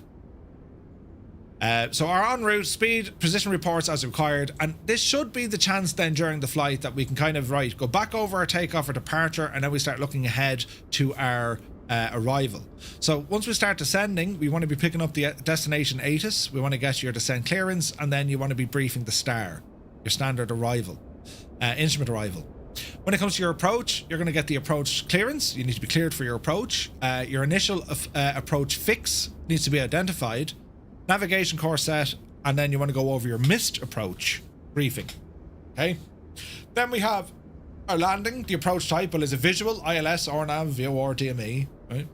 And then our landing clearance. Then we taxi in and we shut down. Now that's just, as I said, the little chapters. Just keep these in the back of your mind. These aren't there to frighten you. Just remember, at every stage during our flight, there's something we need to do with regards to ATC. All right. Right, so if we want to come down and we're saying craft, this thing will help. Actually, do you know what I'll do? I'll do it over here. We'll go over to the website because I have all this information on the website. And we'll just talk about this. And there's no ATC online here at the moment, so we're going to fire up Say Intentions just to give you now a listen of it, right? So if we go into our Learn ATC series, we're going to our ground school document. And from in here, IFR communications, clearance. Okay, so clearance. Obtaining your IFR clearance during pre-flight can be a stumbling block for some pilots. It's usually where you're going to be getting the most amount of information, but it becomes highly kind of automatic. It becomes highly automated the more you do it. All right. It often leads to communication errors and misunderstandings with ATC. However, mastering this process is not as daunting as it may seem. Note, AFIRM, Roger and Wilco do not mean the same thing. You want to be careful when you say Roger or Wilco or A-firm. This is just something to keep in your mind, right? A-firm technically means yes. Roger means information received or understood. And Wilco means will comply. Just be aware of that. Anyway, so be sure to conduct thorough research before questioning your clearance or before requesting your clearance. Familiarize yourself with the pertinent details such as the active runway, the expected departure route. And this proactive approach not only helps streamline the communication process, but it reduces the likelihood of surprises during the readback. Just like with other communication aspects, I have included an example flight section and the corresponding format segment below. Studying the example of the flight, you'll gain insight into how communication unfolds during the pre-flight phase. When you're ready to take the reins, utilize the provided formats to input your own specific information. With practice, guided by the resource, you'll soon find yourself navigating the clearance process with confidence and precision, rendering this guide obsolete in no time. Again, looking for the helpful guide from 757 Dave. He did some great work on this. We can plan what to say and when to say it. So, when you call for clearance, we have a couple of things we need to follow. Right? I'll try and zoom this in so you can actually see it. I do have the document saved, but this is what we're going to read off, and hopefully this will make sense to you. So when we call for clearance, well, we need to who, what, where, when, how, what, right? So who are we talking to? That's the first question. Who are we actually talking to? That's the ATC station. Is it ground, delivery, tower? Who are you? Who are we? What's our call sign? What's our aircraft? As in our aircraft number. What are you? We need to tell them what our aircraft is, our aircraft type. Where are you? Your location at the airport. Stand, general aviation parking, cargo terminal, right? What do you know? This is where the information for the ATIS comes in. That is your ATIS information code. And what do you want? You want to communicate your intentions.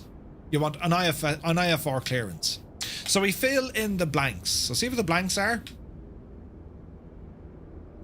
Departure, call sign is at, location, information, request IFR clearance. So let's fill it in.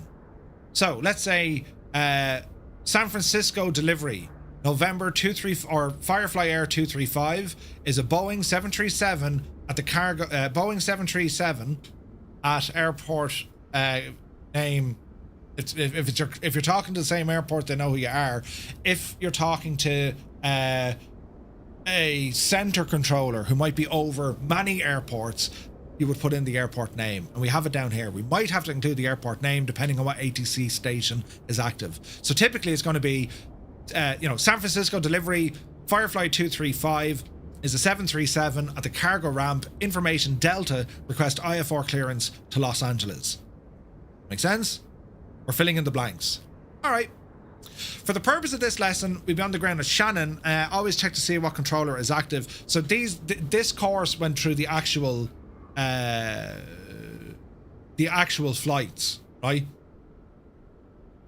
If ATC is online, we'll probably get a PDC. Yeah, we probably will. Yeah. But again, it's just understanding what's going to be said, if it's going to be said. So for example, the pilot will say the area you're talking to, your call sign, what you are, where are you, what information do you have, and what do you want.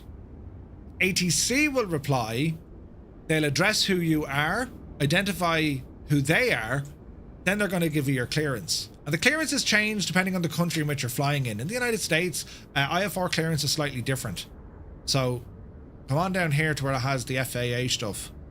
ATC instructions for departure, en route, and approach. Departure en route. So departure phase, lining up takeoff. Once received, that's grand. If you're issued with a SID, that's all fine.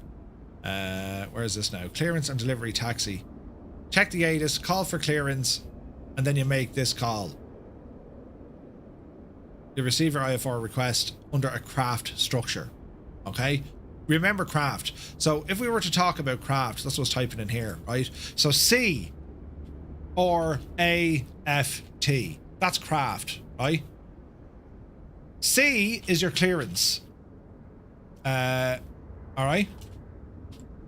Or is your route. A is your altitude. F is the frequency for your radio, yeah? And T is your transponder, if it's for squawk, right? So your clearance,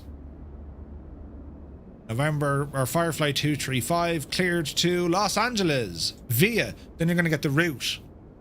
Then you get your altitude. Initial climb 5,000, expect flight level 290, 10 minutes after departure. Contact departure frequency on 122.8 or whatever, and squawk or transponder is 6421. That craft covers you everywhere. Absolutely everywhere. It covers you everywhere that you're going to go flying, right? And then that's our readback. So we'll request information or clearance. They'll come back to us, and then we confirm it. We are cleared to Los Angeles via the whatever it was, stick 5 departure, then as filed, or runway heading, or direct, whatever it's going to be. Initial climb 5,000, expect flight level 290, 10 minutes after. Frequency departure on 122.8 and transponder 6461. All right. Now, as Duke was saying, this could come through PDC. PDC means pre-departure clearance, and it's basically a text format that, when busy airspace especially, they'll use PDC. So they might say clearance via PDC. You'll get a, and then you go in and you can read the text. All right. Filthy! You have the man flu? Jesus. Heard an LAX controller get cross about that for wasting frequency time. No read back required for PDC. Yeah, no, exactly. Matt Lode, good to see you, buddy. Jays, we got a raid. Welcome in, Raiders. Happy Thursday. We're just doing a bit of a briefing here. Just a bit of ATC phraseology for our flight tonight. We're flying out of San Francisco down to LA. But, yeah. It's loads of fun. Matt, thank you very much indeed. Hope you had an awesome stream. And welcome into all the Matt Lode Controllers viewers. You're very welcome, lads. And hope you enjoyed the stream with Matt. So yeah, so we're talking, right, craft, clearance route, altitude, frequency, transponder. Great. If they give you PDC, which is pre-departure clearance, right, that usually means it's one-way information. The controller will just give you the information, and it goes up on the screen on your vPilot, and it'll say things, you know, Firefly 235, you are cleared to Los Angeles, stick 5 departure, runway 6, as filed, initial climb 5,000, expect flight level 290, 10 minutes after, departure on this frequency, transponder. That's it. The controller will know you have that information when you call them up, because you're going to have your squawk code. So PDC will probably say contact this frequency for push or start or for taxi, you know. Let's try it again. In the US, it is not needed to state the airplane type. Also in Amsterdam, I didn't hear that. As far as I know, it's only needed in the UK and Ireland. Please correct me. No, you identify who and what you are. For some, a tail number will do, or they'll see the information. But the reason why you would identify your aircraft, it could be experimental. They don't know the limits of your aircraft, right? So it would depend. I would always give the aircraft type, regardless. I would always give the aircraft type, you know, if anyone wants to jump in on that. But like the controller, when you file your flight plan, the aircraft is in it, so the controller knows what it is, right? But real world, even over here, they know the aircraft type, but the pilots still say it. They just say it, you know? Aircraft type can also determine departure. Yeah. I'm using say intention until I'm ready for VATSIM. Basically, yeah, 100%. So, Roy, rule of thumb, I would always give the aircraft type. I've never been corrected on frequency for giving my aircraft type. You know? It even also states it on the say intention cheat sheet. It's not needed to state the airplane type. I'd still do it. In 80, I've always done it. You know? Wait now.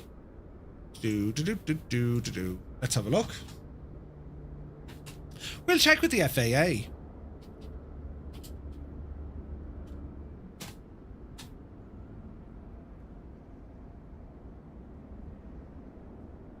So use the following clearance items as appropriate.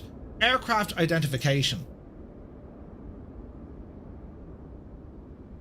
When the clearance limit is an airport, the word airport must follow the airport name. No, that's fine. Phraseology, clear to navigate. No, that's fine. Where's this now? Clearance prefix. That's grand. Delivery, clearance route. Phraseology.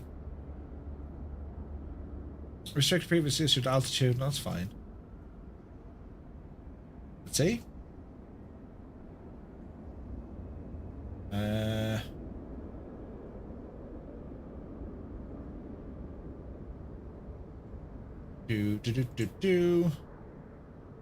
Clearance issued by ATC is predicted to known traffic and known physical airports, and that's fine. So what are we looking for here? Aircraft type on clearance request FAA. When requesting FAA clearance, you state your call sign and aircraft type.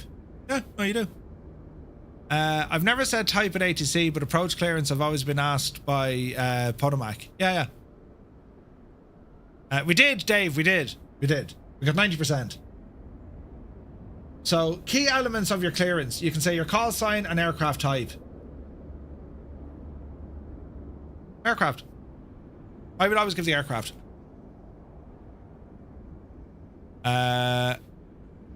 What they do want to know is, do you have the current weather? They'll even thank you for that. Yeah, 100%. The weather, it just means that they know that you're ready. Because if you don't have the weather, they're going to tell you, go off and check the weather, and then, you know, you're moving things around. You're making their life a little bit more difficult. Do you know what I mean?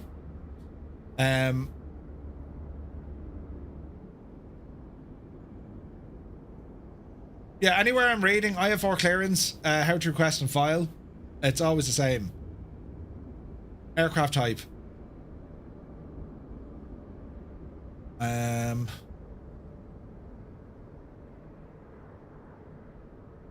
Yeah, just give them the aircraft type. I've never not given them my aircraft type ever. I've always given them the aircraft type.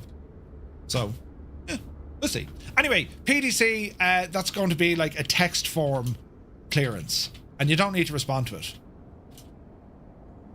Because the reason why they want you to confirm it is that they can hear you read back what they've told you to do. Because you have to write it down, perhaps. In this case, we don't. All right? So, with that, we can do a couple of things. Clearance, delivery, and taxi. That's all cool. Back up here to our contents. Let me see here now. Flight plans. So, here's a SimBrief flight plan. Firefly 235 from San Francisco over to LAX. There's our routing. Let's go ahead and select our aircraft, which is a Boeing 737 -8, and generate the flight.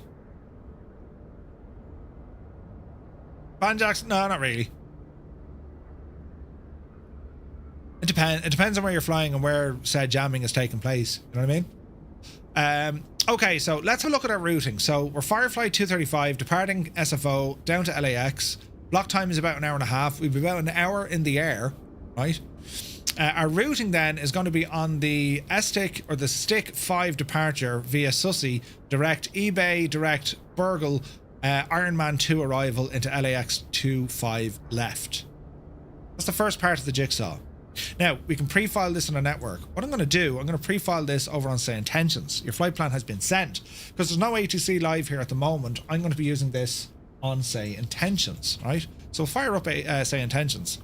And if you didn't know that, hopefully now you know, you can pre-file from SimBrief directly into Say Intentions, all right? We'll grab an update here while she's waiting. So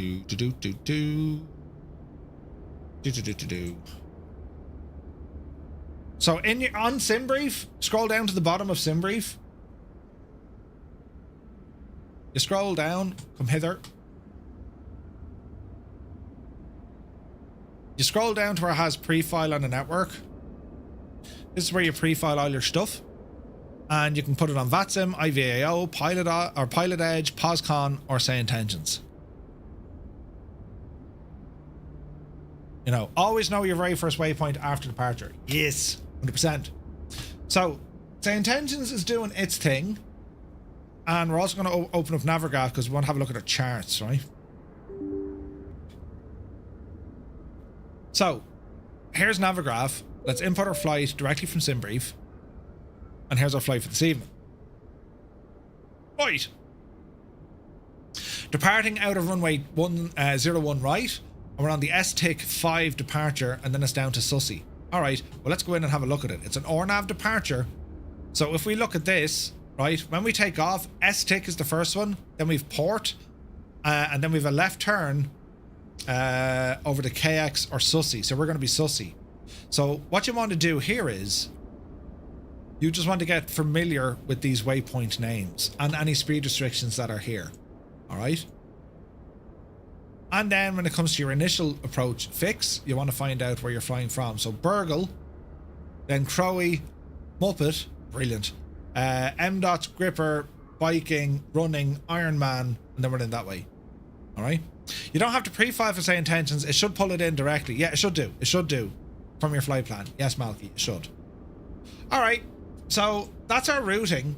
So if we were to use or utilize say intentions now, we're going to put some power into the aircraft because we're going to go through some of this. So we're going to look for our ground power. We'll come on up here and get some power into the aircraft. So we'll go battery, emergency lights. There's our ground power. So we're on ground power at the moment. Got our logo and wing lights on. Don't need fuel or any of that jazz for the minute. And then our screens will start coming to life. So what we can do first, the very first thing we need to do, because we're on the ground at the moment in San Francisco, but we need to tune in. We need to tune into the ATIS information. All right. So to do that, we'll come down here to our radios, and it's in here we're going to tune into the relevant frequencies. So again, we can open up.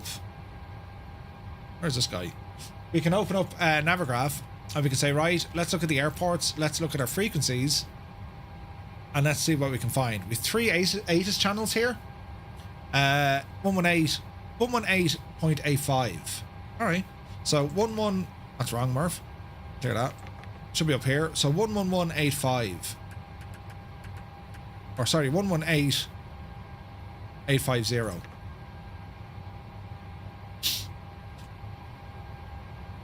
No sound.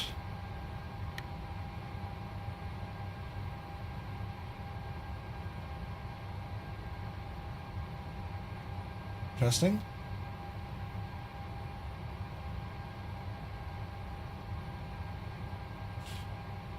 We've no sounds.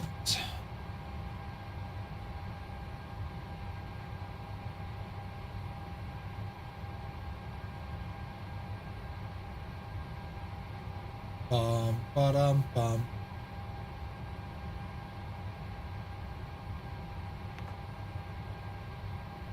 Okay, channel 1.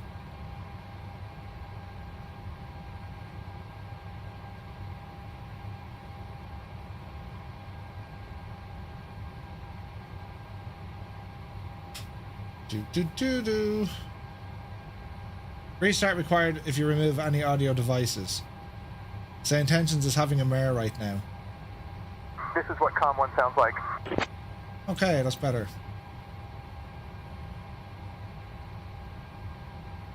Let's see.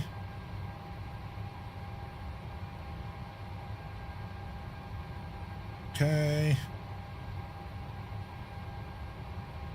Okay.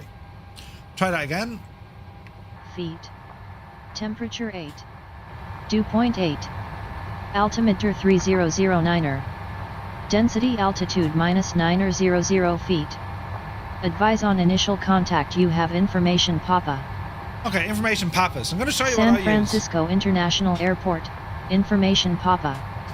1156 Zulu. Arriving runways 28 right, 28 left. Departing runways 1 left, 28 right, 28 left, 1 right. Okay, so 1 right is what 125. we're departing from. What we're going to have a look at here, this is what I had to write down on my iPad, right? And I use Garmin Pilot for Garmin Pilot for this. So I'm going to write down who and what I am. So I know I'm Firefly 235. We know that we're on the STIC 5 departure. So STIC 5 departure, right? And it's off runway 01 right. And my arrival down into LA later on is going to be on the Ironman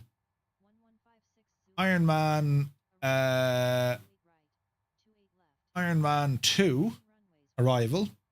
And that's going to be runway 25 left. 25 left. That's what I start off all my flights. This is what I write in. I'm now listening to the ATIS. 0,000 feet. Temperature 8. Dew point 8. Altimeter 3009er. Density altitude -900 feet. Advise on initial contact. You have information, Papa. Information, Papa.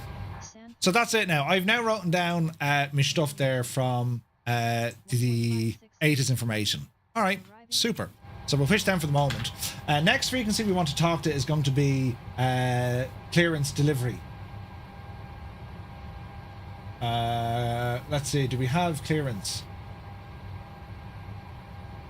Remarks, departure, ramp, CTAF, ground, center, ATIS, tower, radio check, center, clearance. Clearance 118.2.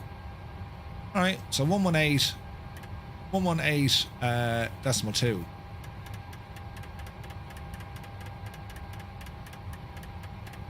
118.2. Now I wonder, is my identity correct in this?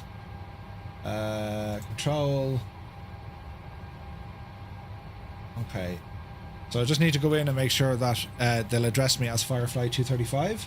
Hello there. General. English. Audio. Aircraft call sign. Use sim brief. No. Aircraft call sign. Tail number. Long call sign. Choose. No. Firefly 2, 3, 5.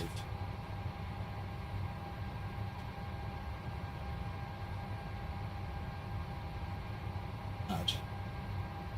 Okay, so it should use us for this, right? It should use us for this. So we're going to call up clearance delivery and request our clearance. Now remember, we want to be flying from to using our craft.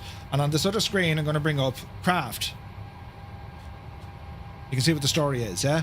We know that we have information, Papa. Okay?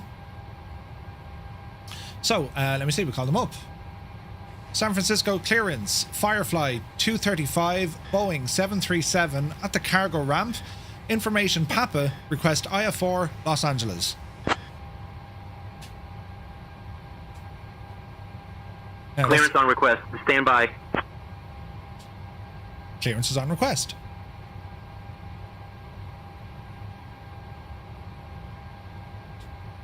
And this is what it does in the real world. Sometimes they'll be ready to talk to you, sometimes they won't. Firefly 235 cleared to Los Angeles via the Stick 5 departure. Then is filed. Climb and maintain 3000. Expect flight level 37010 minutes after departure. Departure on 128.325, squawk 2444. Expect runway 1 right.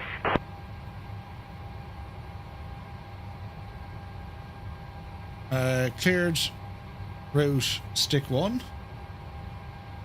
or Stick 5 and then as filed. Cleared to Los Angeles via the Stick 5 departure, then as filed. Climb 3000, expect flight level 370 10 minutes after departure. Departure on 128.325, squawk 2444. We'll expect runway 01 for Firefly 235. You can also check the frequency in. Yeah, you can click on the frequency. Firefly 235, readback correct. Ground will be on 121.8. Roger, ground on 1218 for Firefly 235. So that's your clearance pretty much done. We've received our departure clearance and it's given us the information. We're on the Stick 5 departure, then as filed. 3000, expect 370 10 minutes after departure. Departure frequency 128325. And then we have the squawk of 2444. Now, here's an advantage that you have. Real life, VATSIM, and indeed with Say Intentions. Clearance, this is Firefly 235. Can you repeat our clearance slowly, please? If you had to, it should be able to calm it all down. Firefly 235 cleared to Los Angeles via the Stick 5 departure. Then is filed. climb and maintain 3000. Expect flight level 37010 minutes after departure. Departure on 128.325 squawk 2444. Expect runway 1 right. Cleared to Los Angeles, stick 5 departure, then as filed.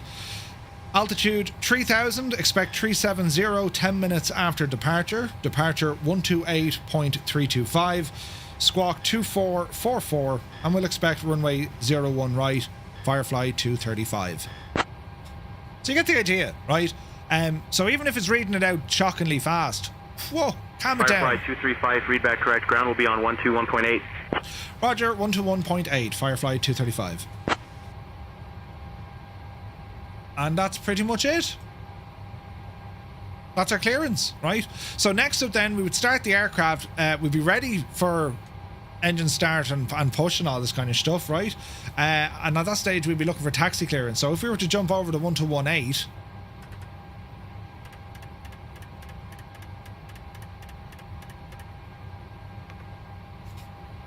San Francisco ground, Firefly 235, information Papa, we're over the cargo area, request taxi. And this is what your instructions should sound like. Firefly 235, runway 1 right, taxi via Zulu, Bravo 1, Alpha, Alpha 1. Taxi runway 1 right via Zulu, Bravo 1, Alpha, Alpha 1, Firefly 235. And then I'll just write in me taxi instructions. Alright? So do you get the idea? Like, I mean, it might sound fast. You can slow this right down to say intentions and really slow it down. Or if they're speaking too fast, just tell them, will you slow it down, man? You know what I mean? You want to be doing this. There's no point in stuff being thrown at you and you don't understand it. The whole purpose of using, say, intention starting off is to get you confident using radio communications, right? Now, if we were to look real world on VATSIM, for example, here at San Francisco, I don't believe there's anyone up here. We'll have a look though. So let me see, KSFO, we're up here. So there is, he's airborne, so he looks like he's heading into San Francisco, right? There's no aircraft on the ground that I can see. Now what I can do, I can connect directly now over to VATSIM, and I can direct in here onto VATSIM. Now if you're using one, make sure you turn off the other. Right? Or make sure you're not transmitting on the same. So we can calm down, say intentions at the moment. That's connected. We'll now jump onto VATSIM. We're now connected to VATSIM. Don't see any other aircraft yet. We probably won't see any other aircraft yet because there's no one up here. Do we request push and start from ground, or is it the same frequency as clearance? It's usually ground, Minimite. They'll tell you. But sometimes they won't even tell you. Sometimes they won't even tell you that you need to request push and start. Some airports, you don't need to. Alright? What I'm looking for here. So we'll appear on the ground here now in a moment. Up here, there's us. 3-2 whiskies beside us. Brilliant. Okay, so that's Dougal outer window. There's Dougal. So we can go on to a Unicom or CTAF frequency. So where's this now? Dot CTAF KSFO. So it's 120.5. So if I now jump on to 120.5, and this is using VATSIM communications.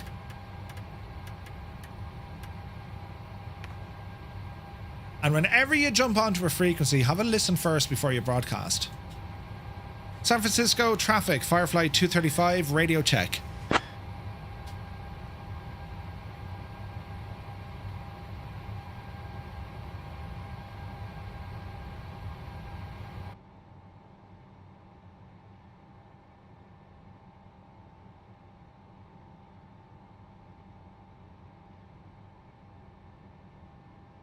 Didn't hear me, which can happen. So you now need to figure out, right, am I transmitting? San Francisco traffic, Firefly 235, radio check.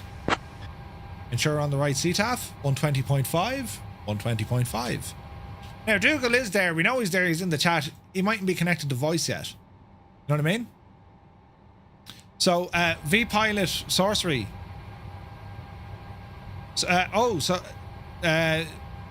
V-Pilot Host Mode, Simming Sav. What I'm doing here, I'm using my audio from my streaming PC, and I'm using the sim on my gaming PC, so that's how I make the two of them talk to each other, you know? You ask clearance and they transfer you to ground. In USA, more often than not, the ramp is uncontrolled, so push and start at your own discretion. The ATIS will usually tell you. Yeah. Yeah. Alright. We know where model matching works. Dougal, can you hear me on the gadget? You can. San Francisco traffic, Firefly 235 radio check. I don't think he can hear us. Or if he can, he doesn't want to answer us.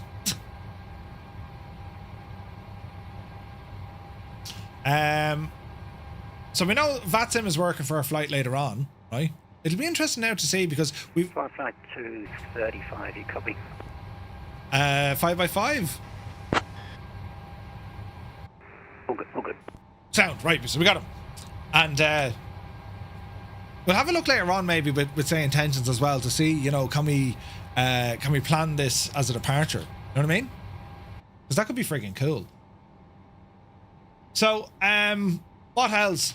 Once we get our clearance, then we do taxi, then it goes to takeoff, right? So we're going to say, okay, well, our takeoff is going... Once we taxi, we now talk to tower. We're going to talk to tower to say, holding short runway 01 right.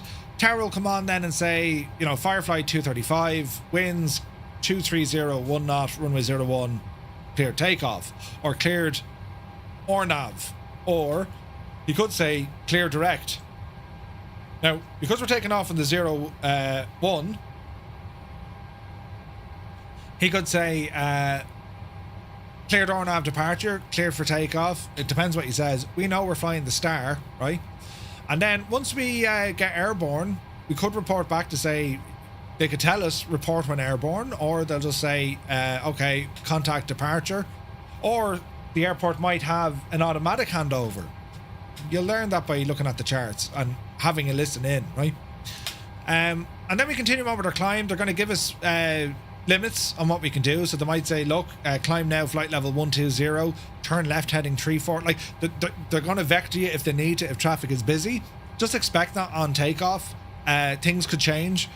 Then you get your various altitude climbs. The en route portion of it, fairly straightforward. Then you're just talking to different controllers en route. So you report, for example, who's the center up here? It'd be LA control, wouldn't it?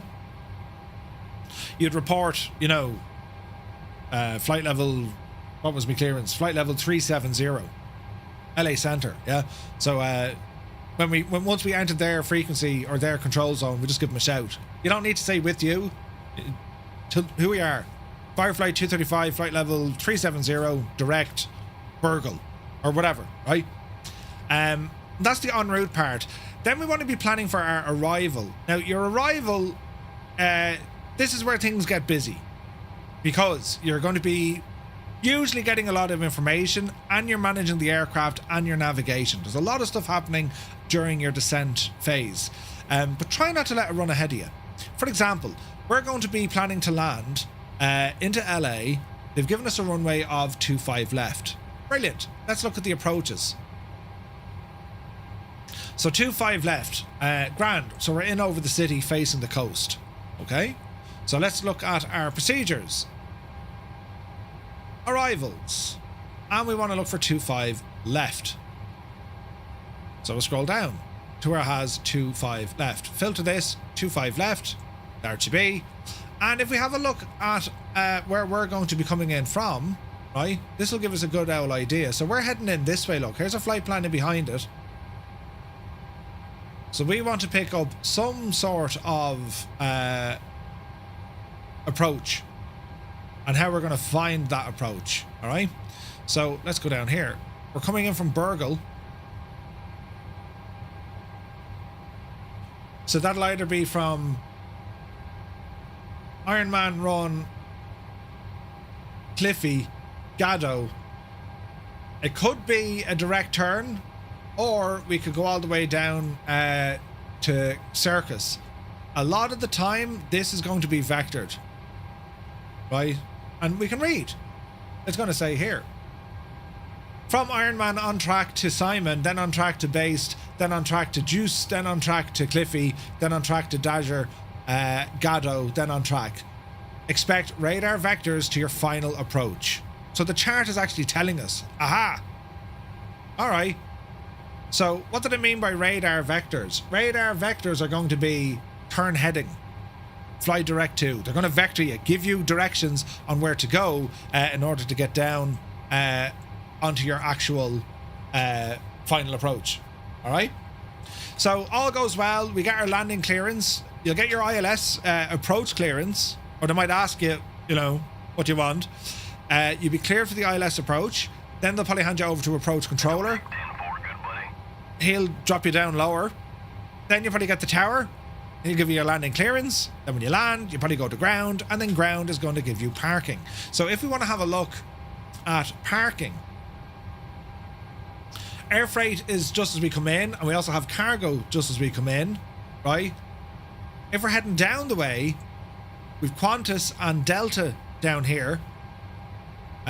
Remote gates. And then you have FedEx in here. We'll probably go FedEx, to be honest. Let's have a look. KSFO, no. LAX. So we're probably going to FedEx, possibly. But if we're landing in down here, 25 left or right, we could go back up here. Right? Could go into United, maybe. So we've all these options on where we want to go. The FBOs are down on the southern part of the airport. So to make life better, well, let's load in now and check out LA.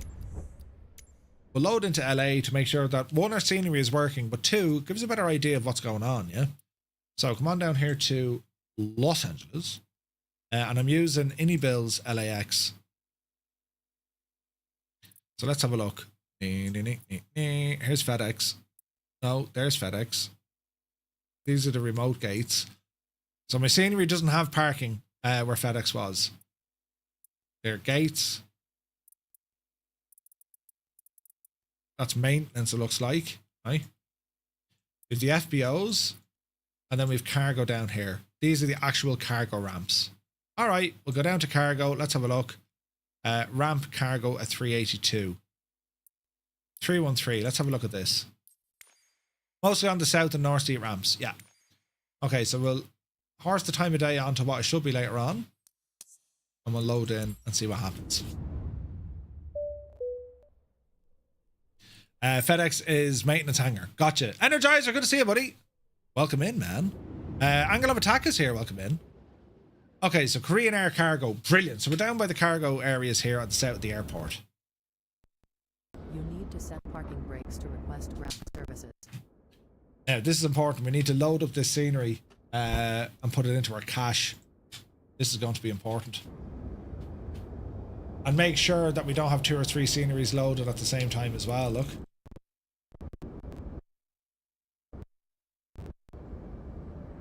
Right, there's our LOD.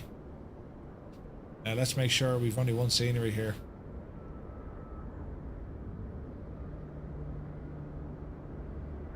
We've one tower.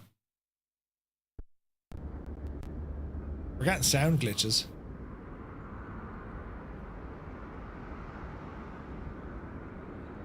This looks pretty good. It looks normal. There's no double buildings that I can see.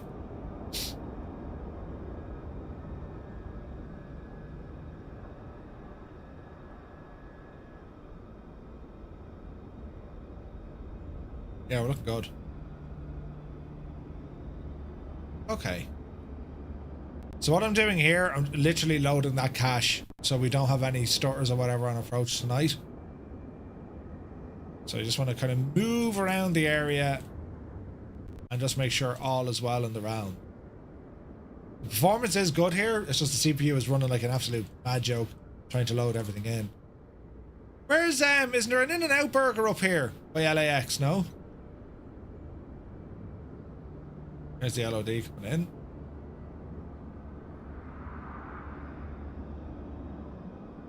I thought there was, wasn't there? Should the stick be vibrating all the way forward on your Cessna new profile, even with the engines off? No, it shouldn't. It shouldn't be moving anything at all with our profile, Stu. So what I would do, just reset everything and make sure you calibrate everything as well. Yeah? Make sure you calibrate everything before you get into loading profiles. Calibrate everything on the controls first, yeah? Do. We're just doing a couple of laps here just to make sure that it loads in all the scenery for us. Do you know? Do. Is there going to be approaching the runway from this side? This is going to be friggin' cool. New GPU arrived. Oh, what you got, Dougal? Oh, look at that, man. That's fantastic looking, isn't it? Ah, the RX 7900. Ooh, nice. Nice. Alright. So this is what we'll be looking at later. Well, that's what we'll be looking at later on. The Pappy should be happy as we approach the runways. Okay. Stunning detail, isn't it? So when we land either on the left or right, we need to get ourselves to the south. Should be alright. Looks fairly straightforward. So I'm happy enough now of where we're going to go, right? And I'm happy that the scenery works, and we are getting good L performance here. 24 gigs of RAM. Nice, Dougal. Does this mean you're going to be flying more? Okay. Okay, we're looking good. In-and-out was on the east side of the north runways. It's on the east side of the north runways. So it's over here.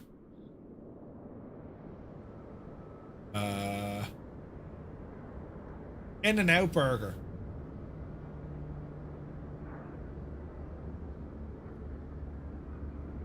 More to the east?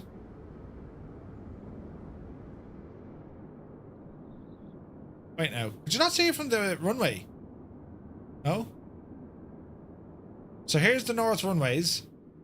So we're saying east. Is that it? In-and-out burger. Oh yeah. Do you know I've never had an In-and-out burger? This is on me. Like, this needs to happen. Are they actually that good? Sim Sav's on a new PC too. Ooh, nice. Nice one. Is In-N-Out Burger that good? It's just one of these things you're told you must try one. Sweet chip that? Yeah. Actually check the tower just to make sure there literally is one tower. Yeah, there is. Been there a couple of times, it's good. Expensive. Okay. Flying Walnut, good afternoon. Welcome in, buddy. Okay. Right. Let's go back into our charts and let's have a look then at what our planation is going to be for this evening. We'll vector onto final. Let me see. Flights. ILS 25. We're going to come in. Transition from Circus. Circus is miles away. We'll just come in on final. So we'll add that to the route and then we'll see what happens, right? So our charts, departure, it is the RNAV departure, Estic, port, YouTube, or it's going to be out this way towards Susie. So we're heading out to Susie, right? Grand. Departure's fairly straightforward. Takeoff obstacles out of San Francisco, well, the bridge, right? But we're not going up that high. We're going to be turning well before we get into that area. And then we're heading off and out. Our star, our arrival heading in, right? Still prefer Five Guys, really? Okay, so heading in, we're coming in from Burgle, then it's going to be to Do It, Crowley, Muppet, M-Dots, Gripper, all the way down this way, right? And Cliffy. and then Dasher. So that's our star, and as we're looking at it, you can see that we have flight restrictions on the way down, altitude restrictions, speed restrictions. So we'll more than likely get so on ATC they'll say something like descend via the star, and that means we're just making sure that we're descending via these constraints and speed constraints. All right. ILS. So once we get to Dasher, we'll be vectored, and then they'll bring us in. So we'll get a heading. Then we'll get one of these as our initial approach fix, and then we can spin it in. The main thing what we have to look for is we shouldn't be using category 2, so a standard ILS or localizer runway 25 left. Missed approach, this is important. Climb to 2,000 feet on a heading of 251 until crossing the SMO VOR.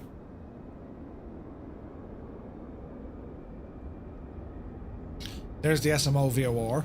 Right, Santa Monica VOR, that's what that is. 251 past the Santa Monica VOR, then left turn on a heading 236 and outbound on the Santa Monica VOR to Catley International. No, to Catley. We hold at Catley. Alternate approach fix, or alternate missed approach is Catley. Okay, so we can use that as a fix. That'll do. So runway heading past the VOR, outbound on the radial, left turn, and then Catley and hold. That'll do. What else do we need here now? Glide slope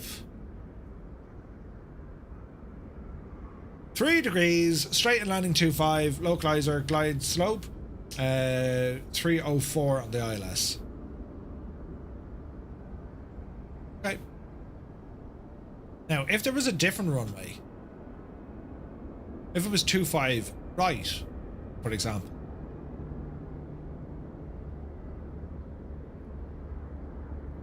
let's have a look.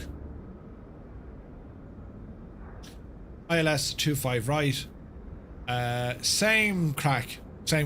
So the same missed approach for each one. So that's fine, right? That's fine. And then we just need a bit of navigation when we land. Depending if it's right or left, we want to be aiming to exit. Unlike, we should get Alpha 7.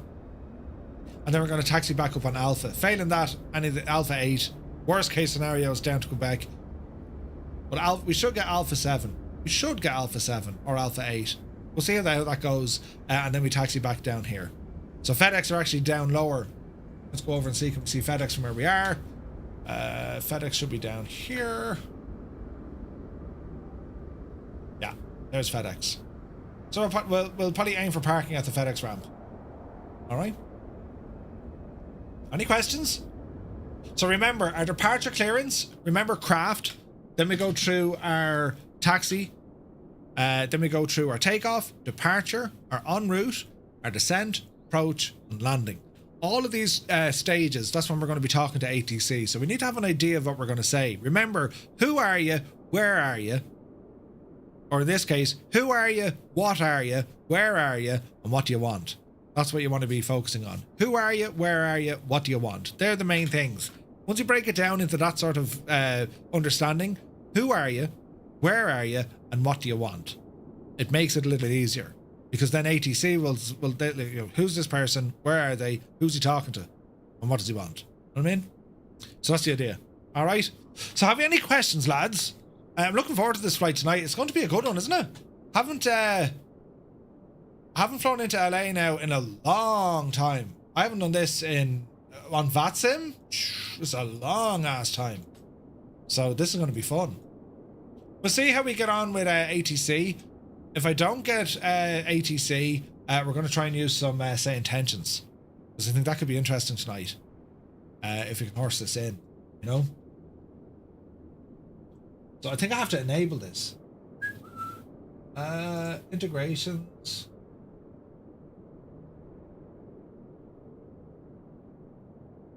Miscellaneous.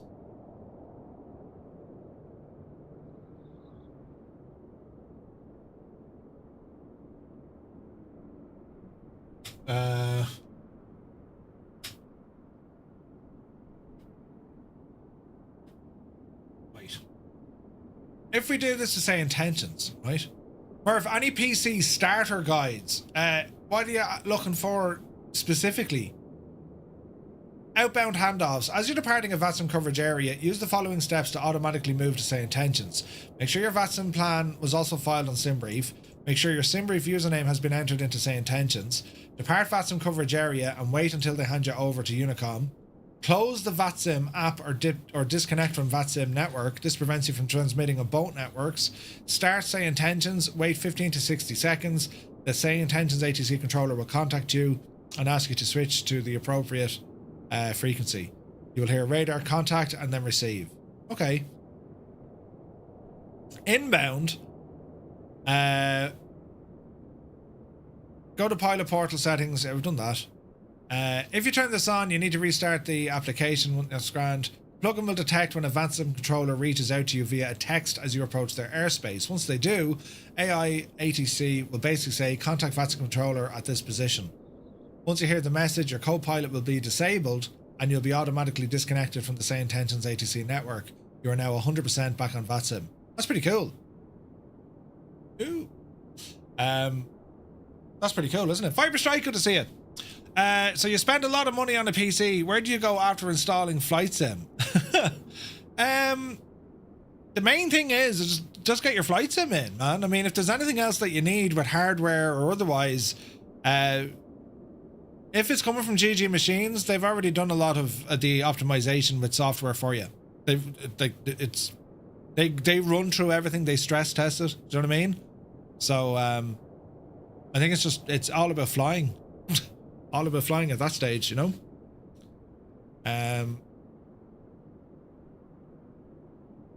Right, so you can use both at the same time, but Say Intentions are just saying, hey, just make sure you have different buttons so you're not transmitting onto both VATSIM and Say Intentions, you know. Mr. Minimite, take it first handy. What we're doing tonight, we're doing the full flight, so, you know, tune in later on, you'll be able to listen live what's happening. Right, you can't fly yet. Be grand. Don't worry, just lie back and think of Ireland. All will be well. All will be well. Yeah, so our flight tonight, kicking off at 2000 Zulu time, and we're taking the 737 from San Francisco down to LA. It's not a big flight, it's not a long flight. We'll see how we go with ATC coverage, and failing that, if we don't have ATC coverage, we could fly the flight using Say Intentions. All right? So we will wait and see. I'm looking forward to it, though. I'm looking forward to it. With the ATC stuff, the courses I've already covered, we've done these before. We will be bringing those back into these Thursday lessons. We're going to progress more with Navigraph, obviously, next week until we've completed that course. Then we're going to go into some of our own stuff, our own ground school. That's going to be sometimes looking at a specific aircraft to learn it inside and out. It could be looking at navigation, so VOR, DME, all that kind of jazz. Then we'll also start looking at just procedures in and around different airports. You know, Murph, even though I'm not part of Firefly Air, can I get delivery to join in on this flight? You know, come on, Sim and Sav. Yeah, why not? It's on the website. Black Moon Dove, good to see you. Black Moon Dove, welcome in. Question, on Say Intentions, can we hear over real life pilots or is it all AI? It's all AI, unless there's real pilots flying. If there's real pilots flying, you'll hear them as well, Briggsy. You'll hear them as well. You'll hear them communicating. That's how Say Intentions works. Very good. Right, we're off to LA this evening.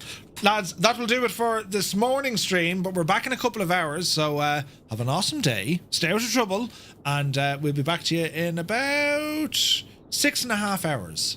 About 6.5 hours when we do this flight later on VATSIM. So, time to celebrate. We have completed our virtual PPL and we've now briefed ourselves for our flight this evening into LA, and we're expecting lovely weather. So it should be all good in the hood. Right. Thank you all so very much indeed. We'll catch you later. Till then, have a great day.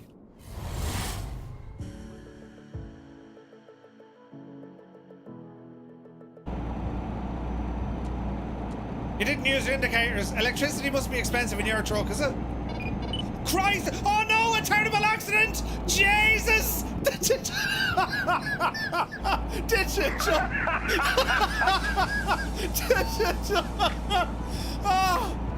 Oh, I nearly passed out of the laughter. Did you just see what happened? Jesus!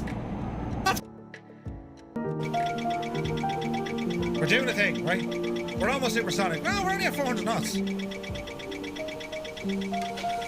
That was the most cinematic anticlimax ever. Yeah, but hang on, give it time. There's still, we're doing it.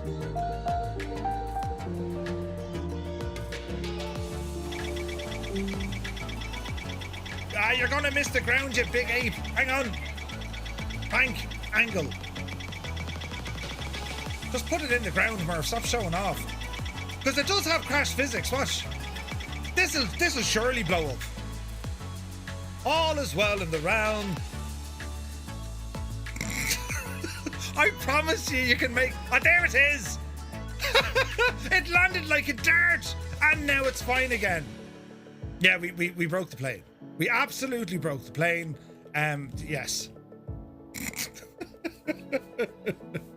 Right, the last thing I want to...